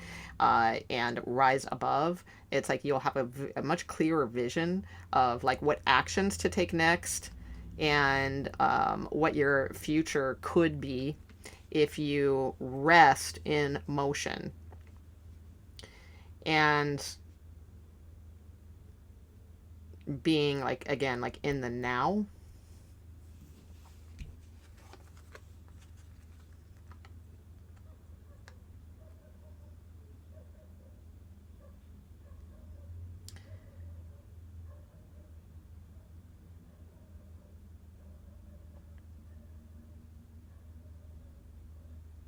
Because I feel like if you spend too much time in questioning, somebody else had a similar reading like this about questions, like too many questions. It might have been like Leo or Virgo, I can't remember. I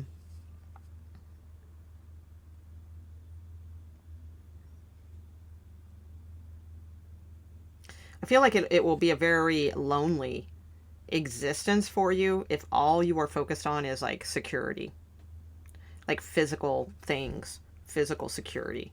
And I don't feel like you're materialistic, even though there's like these little trinkets and things. I don't feel, obviously, I mean, you have the card of enlightenment, so you can't be, like that materialistic, right?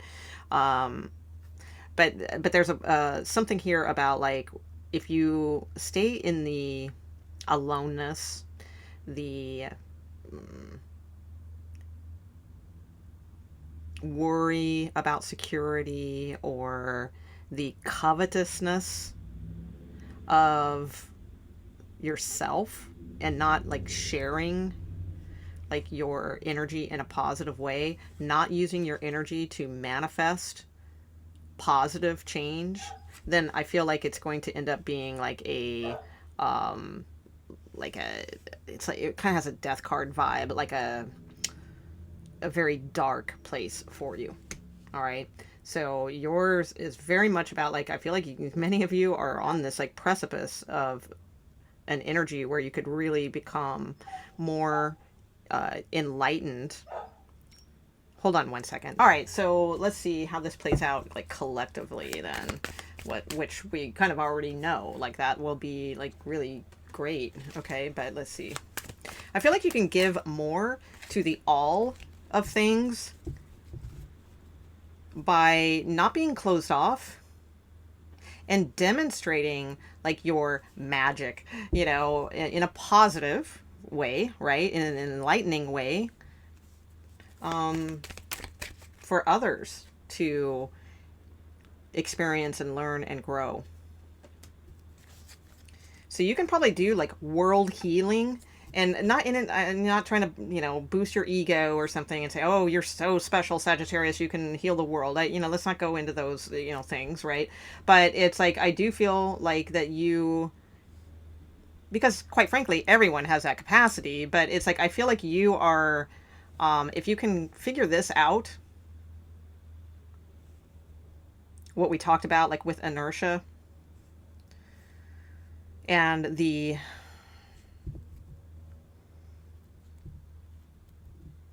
being in this presence and seeing everything as like the possibility of an enlightenment, right? I feel like as you can wield those tools, like you can collectively bring healing to, you guys have like a really good grasp on also kinetic energy, I'm getting. Oh, there's your card. How cool is that, right? Seven of Cups. Yeah, yours is a path of like magic as it heals. So it's not magic to get what you want, or magic to, create a love spell, or magic to manifest money, or, anything. And I'm not saying that, that there's anything wrong with love or money, but it's like, that's not like your purpose. Okay. Your purpose is more like, you have this like kinetic energy, which I don't fully understand, like the physics of kinetic energy, but maybe some of you do. I feel like your reading is about physics. So I would say this may be like, you may get really interested in such things, theoretical physics, or the standard basis of physics during this time of Pluto in Aquarius. And I feel like it will like help you to understand more of the balance of how the world grows. so that you can step into your full energy of Sagittarius, right? Temperance energy here, of utilizing that. Because the Seven of Cups can be a pretty spiritual, magic-y kind of card too.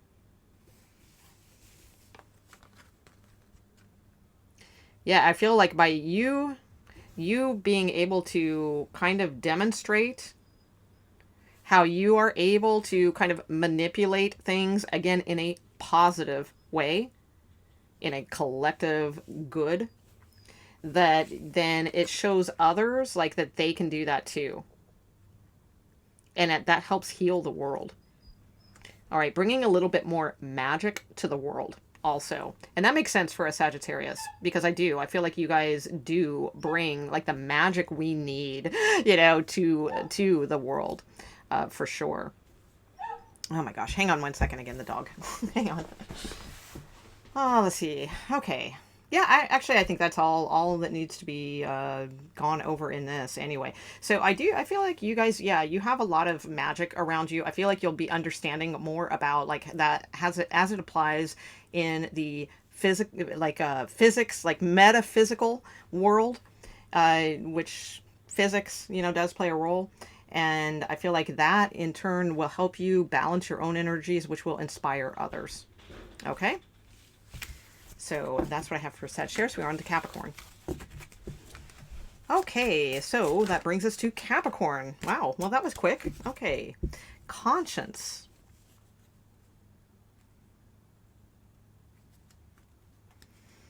We have God, but like kind of almost like escaping the door instead of going through the door. Let me read what it says about this card. Let's see.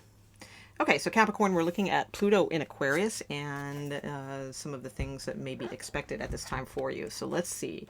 Number 21. Don't worry, we're not reading all of this. We're just reading the small little passage here. Okay, so let's see. Conscience. Society goes on telling you this is right and this is wrong. That is conscience. It becomes ingrained, implanted in you. You go on repeating it. That is worthless. That is not the real thing. The real thing is your own consciousness. It carries no ready-made answers about what is wrong and what is right. No. But immediately, in whatever situation arises, it gives you light. You know immediately what to do. So basically thinking for yourself. All right. Capricorn's very, very intelligent. Very, very intelligent, but can become very opinionated also, for better or for worse. I mean, it just depends. I mean, so, I'm not saying it's the wrong opinion or anything like that, but not necessarily the right one either. So I feel like that's what this is saying, that it's like the real thing is your own consciousness, not what you've read, even if it's from a wisdom master and it makes sense. You know, it doesn't necessarily mean it's like always true. Or I would say things like to do with like political parties. All right. Maybe you've all your life been this particular political party, but that doesn't, again, necessarily mean that just because they tell you what this is, that that's really what it is. Okay. So in whatever situation arises, if you are listening to your own light within, your own consciousness, it gives you the light. You know immediately what to do. So don't do things based on what, like, you've been trained or ingrained or implanted in you, that you keep repeating. All right. Like do things based on you, because you are very individualistic. But Capricorn is the devil card, and the devil card is illusions that keep us trapped. And a lot of that can be like the man, or, you know, like the physical world and like what they want us to think. And that's the beauty of Capricorn, is that you are so creative and you are so intelligent, but any of us human beings can easily get, you know, like ingrained into thinking a certain way is right, and, you know, not changing our minds about that. So I feel like this is going to be a time where you're going to start integrating some different ideas into your life. So let's get some tarot.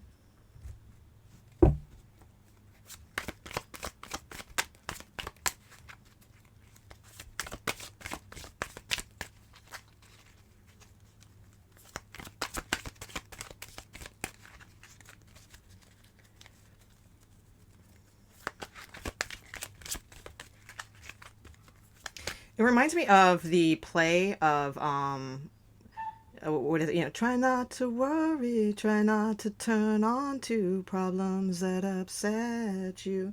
Don't you know everything's all right? Like what, you know, that play, that scene, because it's like, and then that super kick-ass, I'm thinking of the film version, that super kick-ass voice dude starts singing, you know, about like, why does, you know, he's talking to Jesus, like, why waste these beautiful, you know, expensive oils, you know, on Jesus and stuff like that, when they could be distributed to the poor and all that. But it's like he doesn't get like the whole, there's more to that story, you know. And so that story, if you guys are familiar with that, Jesus Christ Superstar, there we go, I couldn't think of the name of it, but there's more to that. It's not being wasted, you know, on Jesus, these oils and all of that. And it's like Jesus can't solve all the problems of the poor, right? So it's like that's kind of the point of, well, there's more, you know, points to that whole scenario and song, but that, I would look that up. I'm sure it's on YouTube, because that song will be like very useful for you.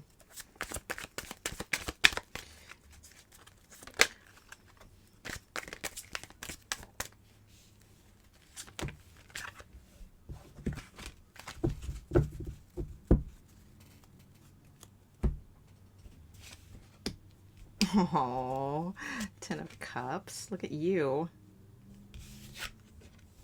Oh, wow. That song is so in my head right now, too. I love that song. Try not to worry, try not to turn on to... Okay.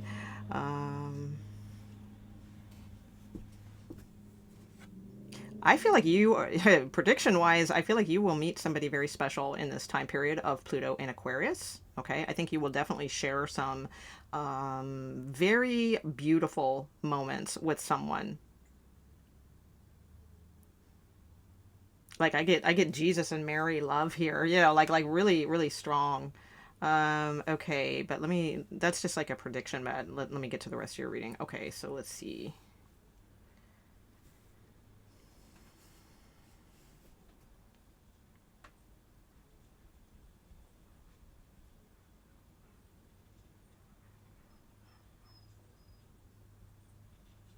Okay, you guys need to definitely go full in to deep dive into the future. I feel like there's been too much of trying to understand the past here, up until this point. So Pluto in Aquarius will most likely sort of, hopefully gently, like force you into really diving in to the future. And that future is most likely going to be with someone.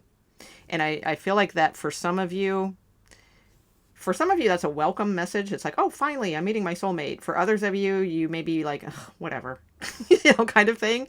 But the thing is, that's those of you who are, whatever, even more so, like this then really will be something to strive for, because it's a partnership that is like hugely and highly satisfying for both of you. Okay, so yeah, there's definitely this energy here of like your inner transformation comes when you stop trying to study and understand the past and why that has hurt you so much, or trying to make sense of the past and why it has hurt you so much, or any of those things. No deep dives into that. All right, done with that. Now is the time to, if you are going to do any deep dives in your inner journey and whatnot, then it should mostly, at least in this reading, in this general reading, it's showing to gear it more towards fully immersing yourself into the idea of soulmate partnership. And again, I feel like some of you, like, that's not like something that you remember. We are just looking at one planet and its effects. You have a lot of different planets out there. So like if love is not your thing, you know, don't worry, you know, Mars is doing its thing in your career house or whatever, you know. So it's like, but for Pluto and inner transformation, it is urging you to put your effort more towards not superficial relationships, or like relationships that you know aren't your partner, because then they just end up making you feel more alone. And instead, only putting that like the deep effort into allowing, you know, yourself to submerge into kind of release, and then the partnership comes. Okay, so let's see.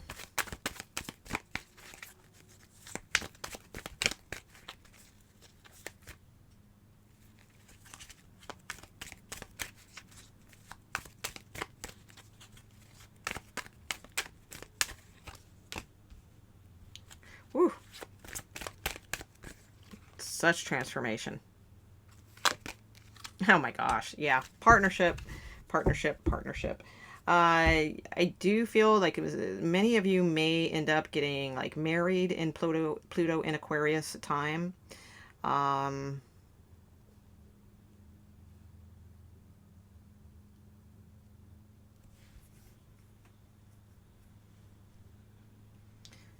this is very odd, but some of you may end up, even if you're older, you may end up taking care of a younger child for some reason in this period of time. Okay. Um,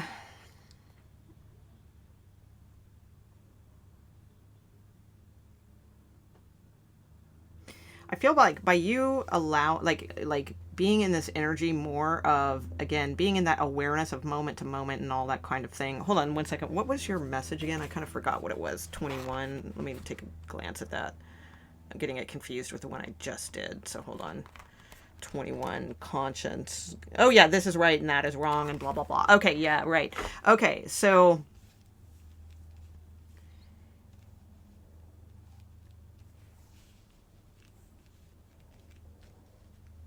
yeah, definitely. As it pertains to relationships, there needs to be a change in the way of viewing relationships and partnerships. Also, that it is okay for you to be happy. All right, for one, and also just because this is the way it's always gone. Oh, you date first, and then this happens, and then this happens, and then you get the ring, and then you get the house, and then you get married. Whatever, it doesn't have to happen that way. Which typically you don't have to tell a Capricorn. Capricorns are usually pretty open to all kinds of different arrangements when it comes to partnerships. But for some reason, this one's showing that it's like there's no you may be feeling like that this will never happen for you, this 10 of cups, or that it's not right for you. And that may come from like being told, in other words, that like if you're a feminine, that, oh, you have to be of service to the masculine. Or if you're a masculine watching this, you may feel like women are there to, rub your forehead, like in the video, the movie I'm talking about, right? And massage you with oils and stuff like that, like it's their duty. All right, so it's like letting go of all of those types of relationship things that are deeply ingrained within us about like service and this and that and master server, or either way, not rebelling against it but not accepting it either, and just being in the moment is what is being asked for here for you. So some of you may be very turned off of like relationships because it's like you may view it as too much service to another, or that things are unequal, or certain words may frighten you, like service or balance or things like that. And this is saying no, new way of looking at things. That's something that was possibly implanted or ingrained in you at a young age, Prince of Cups, right? And it's been exhausting you this whole time. So once you can let go of that and release that and soar, towards sharing and compatibility, it doesn't have to be, it can just be service, service to God in a sense, because it's like offering God this experience that you two can share in harmony, right? That's what it's more about. And I feel like as you do that, it's like it can be the transformation that you kind of, if you are happy with a person in a partnership, then of course collectively, which is what we're looking at in these cards, right? Then of course collectively that is going to like change and bring back this like rebirth of like stability and partnership within people by your example. So that's what I am seeing. Not being stubborn about the way things are supposed to be, but having birthing new ideas, right? Prince of Pentacles. We have Prince of Cups here, Prince of Pentacles here. Seeing that there can be like a balance. Each person brings something to a situation, and it can be beautiful and it can be harmonizing, and not to be a rebel against service also in a relationship. Okay, and I'm not talking about servicing.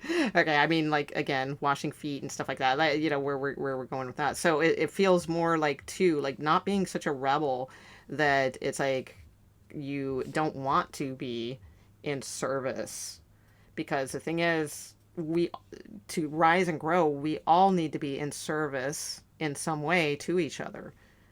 And some of you have possibly been too stubborn in that area.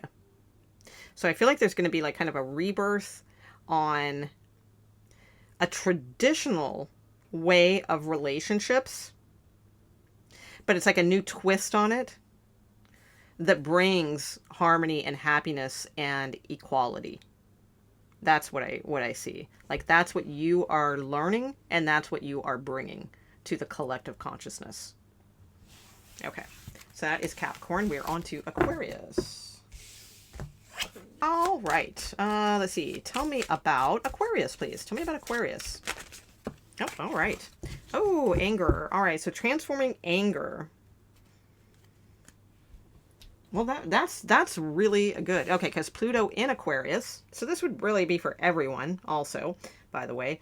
But especially if you have Pluto in Aquarius or you are an Aquarius. Okay, but this will be for all of us because Pluto in Aquarius is the collective. So this is perfect because, I do think there's a lot of expression of anger that like needs to be transmuted into a healthier way for sure. Because we all carry a lot of inner anger, and that inner consciousness is the collective consciousness. So let's read this card and let's see what this says.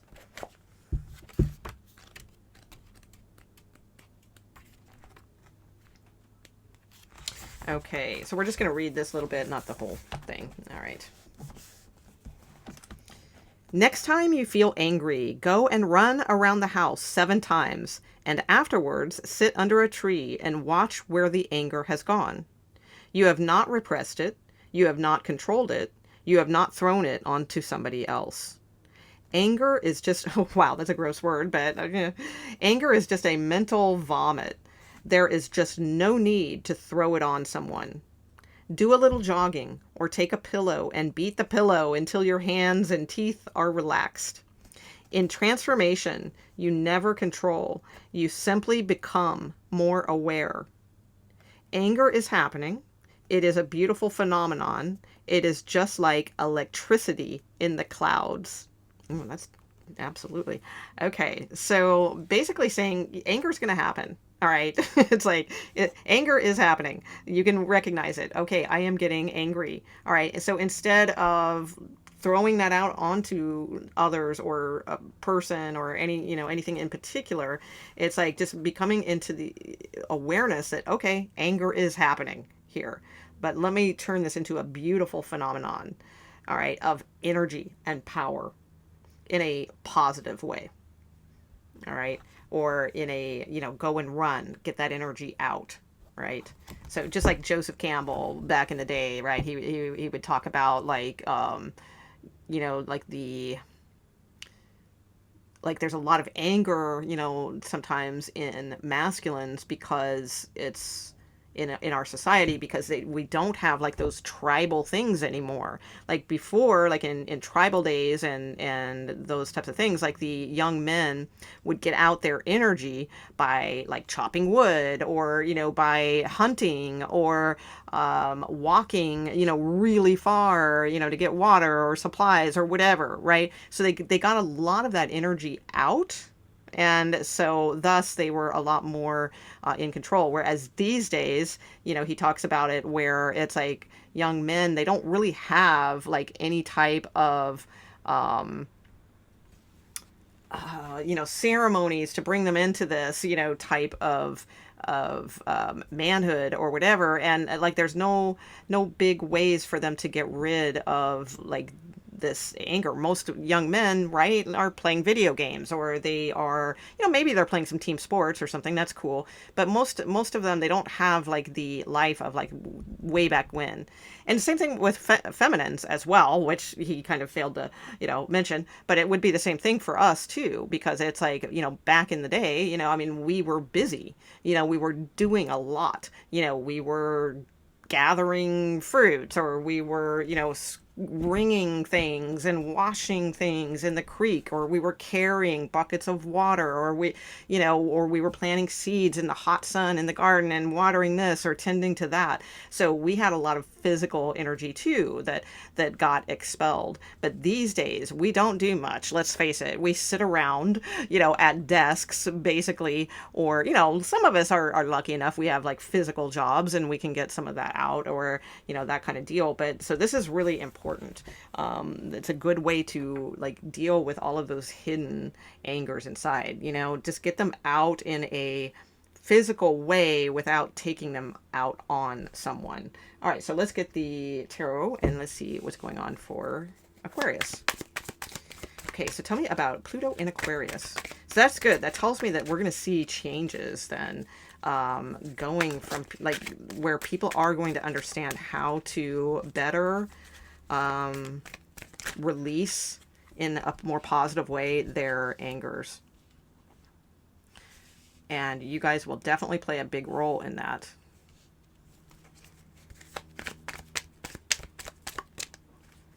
Okay, Aquarius, please, and Pluto.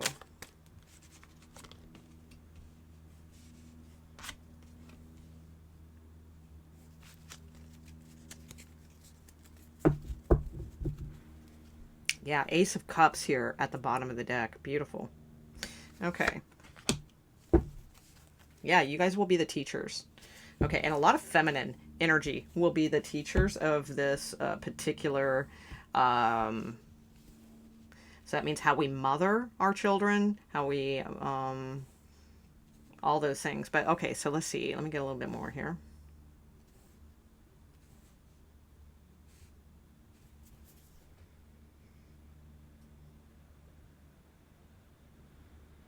Yeah, this will be definitely a time of learning all about this. I feel like this is going to be really good. So there's not going to be as much emphasis, I feel, in this time period of Pluto in Aquarius of competition. I think it's more about learning how to transmute and listening to one's intuition as it pertains toward love in like the ocean of humanity and the cosmic consciousness of the ocean.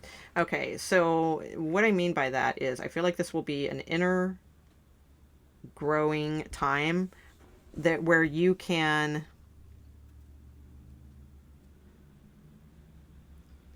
instead of getting angry that things aren't fair, learning that there's only one source. So, and that's interesting. I was going to do a video on something along those lines, but I haven't quite figured out how I'm going to do it yet. So I think this is like going to be an inner time where you are going to go through like learning the process of, instead of being angry that something's not fair or something's not balanced, or, well, I gave this, why didn't you give that? Or, something like that, and creating like tensions. And because the Five of Wands is like dramas, arguments, things like that.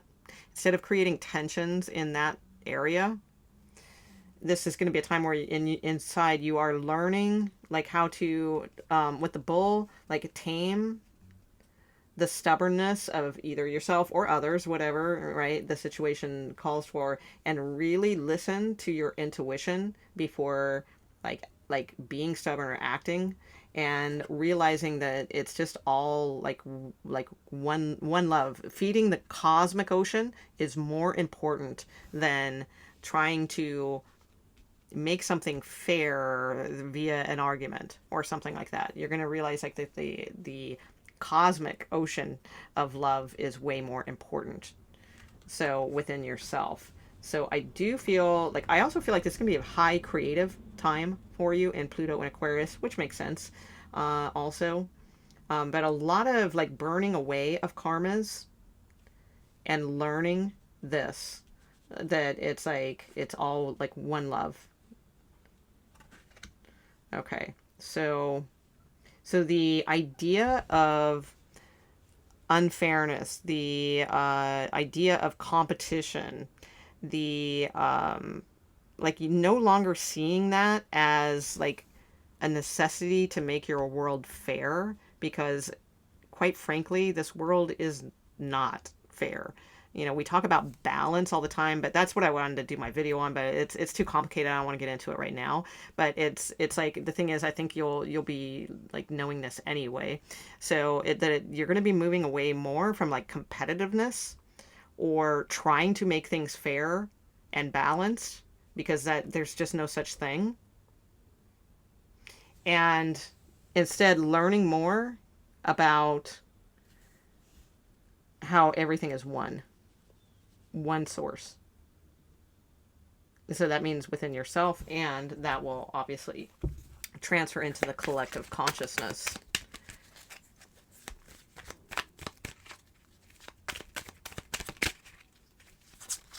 Aquarius, please.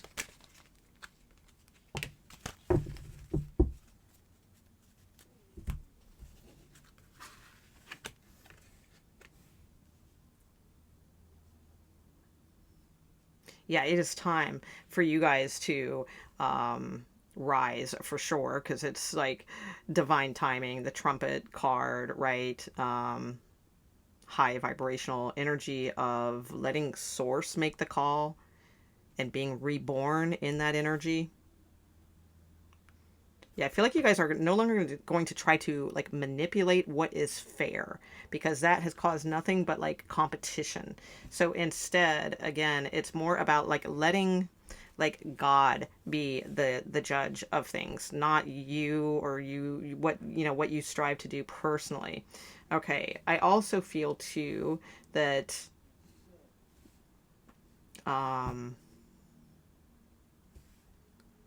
this will also bring a sense of integration into independence and like satisfaction. Let me take a look at this one.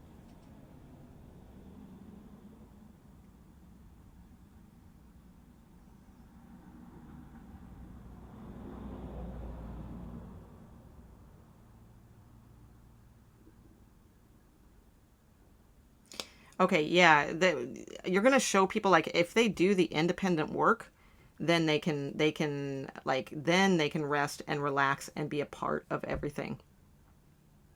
So yeah, all right. So that's how it works out into the collective. So like it's time for Aquarius in Pluto, right, to learn about individual contributions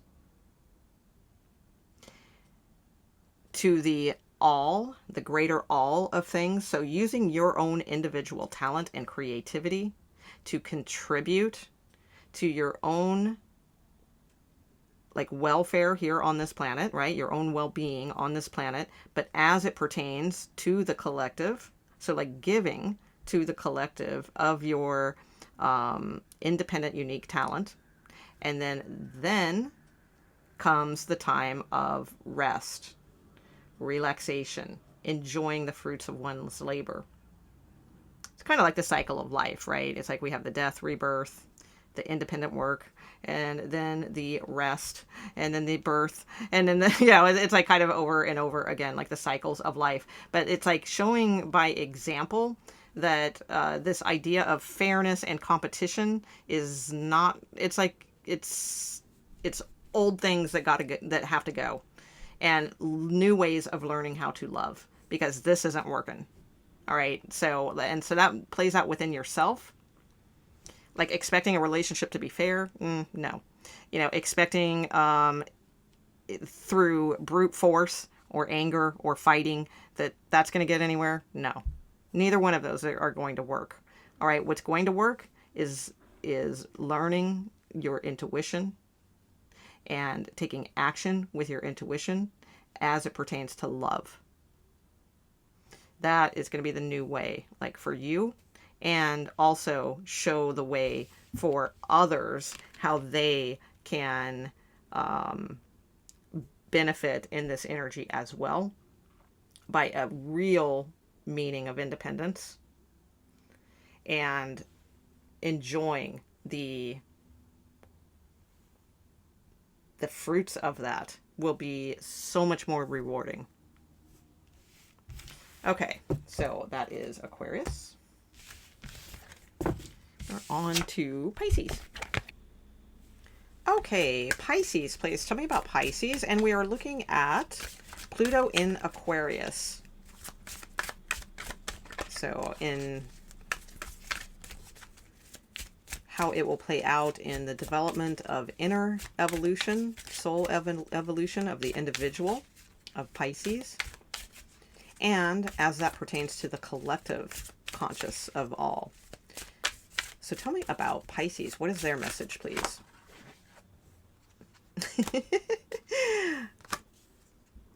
Compassion.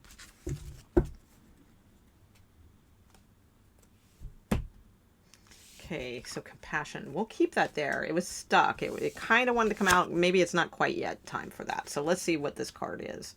Wishful thinking. Wishful thinking. Okay, let's read that one because I'm not sure. I don't remember what that card is. So let's see. Number 43. Okay. We're not reading all of this. We're just reading this passage here. Okay. Wishful thinking. The thinker is creative with his thoughts. This is one of the most fundamental truths to be understood. All that you experience is your creation. First you create it, then you experience it, and then you are caught in the experience because you don't know that the source of all exists in you. And then they give this little antidote here. Once a man was traveling. Accidentally, he entered paradise. In the Indian concept of paradise, there are wish-fulfilling trees called kalpaturas. You just sit underneath them, desire anything, and immediately it is fulfilled. There is no gap between the desire and its fulfillment. You think, and immediately it becomes a thing. The thought realizes automatically. These kalpaturas are nothing but symbolic for the mind. Mind is creative, creative with its thoughts.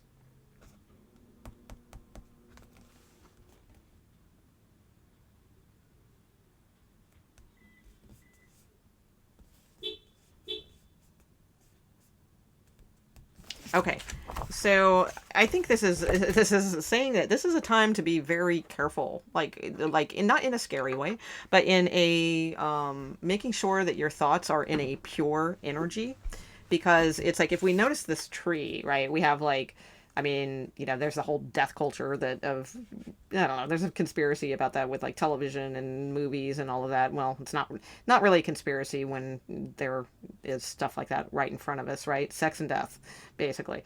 Then there's the ghosts here, the ghosts of the past, maybe, that you're thinking about. Then there's this beautiful wine that maybe you're thinking about, there's these fruits and sugars and whatever, all these things that we are thinking about. But the thing is, the source of the roots right, of this wishing tree, are in you. All right. So that the roots are what feeds the tree. So the root of your thinking should be very, very pure and clear in this time of Pluto in Aquarius. Okay, so let's get a little bit more on that.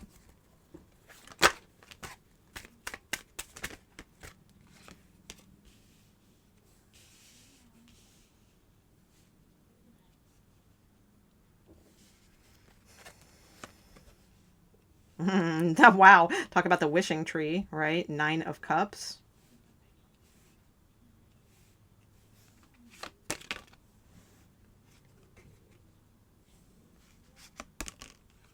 Yeah. Okay. A lot of air energy here. Interesting. Okay.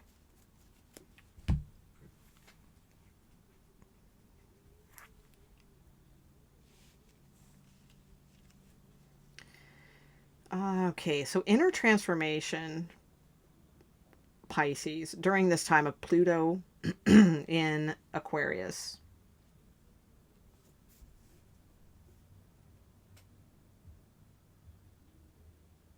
First of all, I think there's a lot in your tree of thinking that life is always a battle, that it's always an uphill mountain that has to be transversed or conquered or whatever. Someone else had something similar in their energy as well. I can't remember what sign that was. And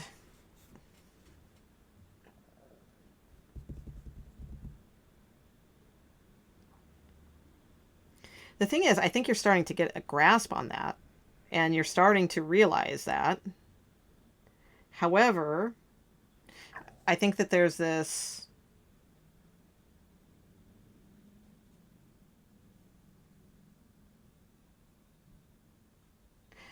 one real clear message I do see real quick before I go into the other is be careful not to pass that on to your children.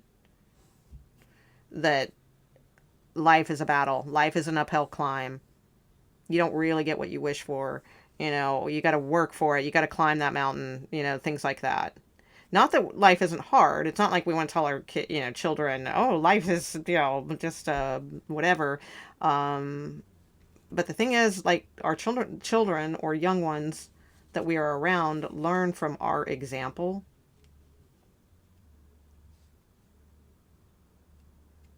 Okay, so back to what I was about. But that's one message I do see, because then they look at it, they grow up and feel like their childhood dreams, they still have to carry that burden of those, and that they never reach the top to the wish. Okay, so there's that. Because Seven of Swords to me is a pattern card. It's a card about patterns, like keep doing like the same thing. Not trusting. Growing up in an environment where there wasn't like where you had to tiptoe around someone or something, and you may have felt very like unprotected or very fight or flight energy that kind of was born into you. So the thing is, it's like I think you're starting to figure something out, but then possibly returning to that same pattern of thinking that now is an uphill climb. So there's a really strong pattern here of thinking everything is about an uphill climb. And that's what I see is like needs to be the inner transformation. Because this is a pattern of going uphill. This is a pattern of going uphill.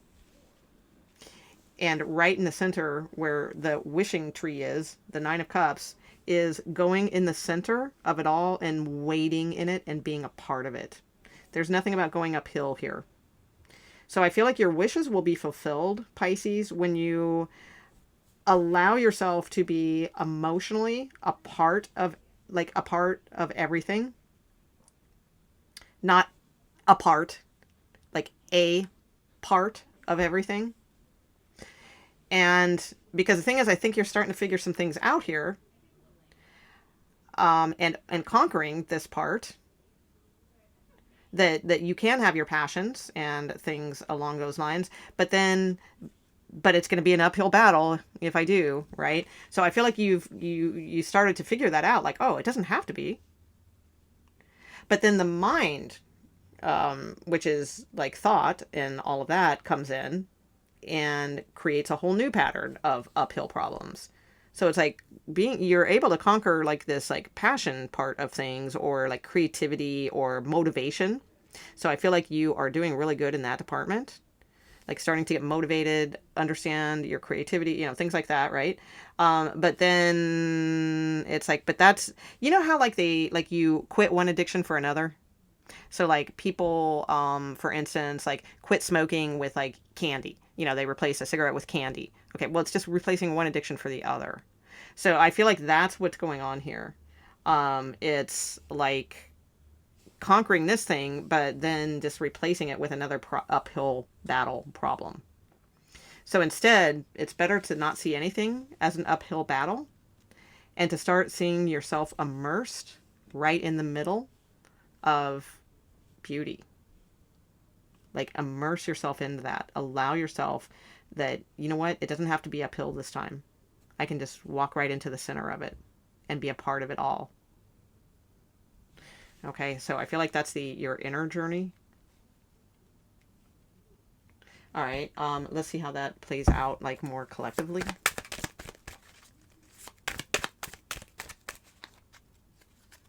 So don't replace one addiction for another. All right, that's one message. And then also don't replace like just because you've like kind of nailed one area of like manifestation in your life or something like that, don't replace it with like yet another thing that you have to learn. It's like realize like you don't need to learn anything, you just need to walk into it and do it and be it.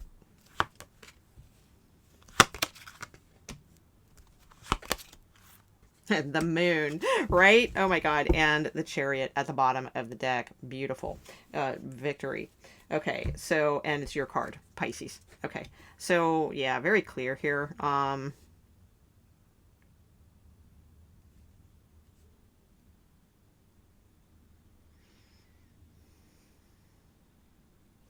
Many of you are guardians of the night also, by the way,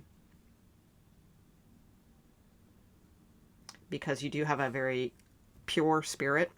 So in other words, like while the rest of the world is sleeping, like there needs to be a balance of like beautiful, positive energy and things like that.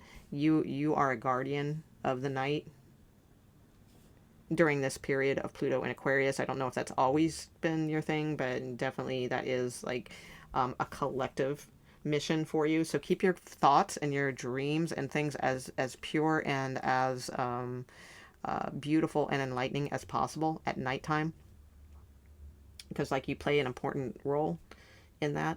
Okay, other things too collectively. Yeah, you're here, by doing this and like immersing yourself more fully in the emotion of it all in a positive way, not seeing everything as an uphill battle, then it's like by doing that individually, you help sharpen the skills of others' like way of thinking. Like, oh, I don't have to have blood on my sword. I can plant seeds and do things differently. And even though I don't know, what the future holds, moon card, right? It's like I can have faith that I'm doing the right things. So I feel like you're teaching others by your example here, especially young ones, by the way. That's highly featured here. And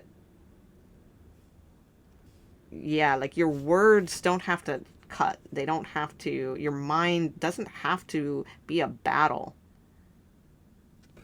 You don't have to draw blood, to succeed, metaphorically. You just need to plant the seed, right? Not battle for it. And that's like more your natural state with the moon card here, which is Pisces card. That dreamy, and this is Pisces too, by the way. So it's like honoring that manifestation within you of just immersing yourself in not having uphill battles and problems. So careful what you wish for, what you put in your tree. Okay? All right, that's what I have for Pisces. Hope you guys enjoyed your readings. Thank you so much.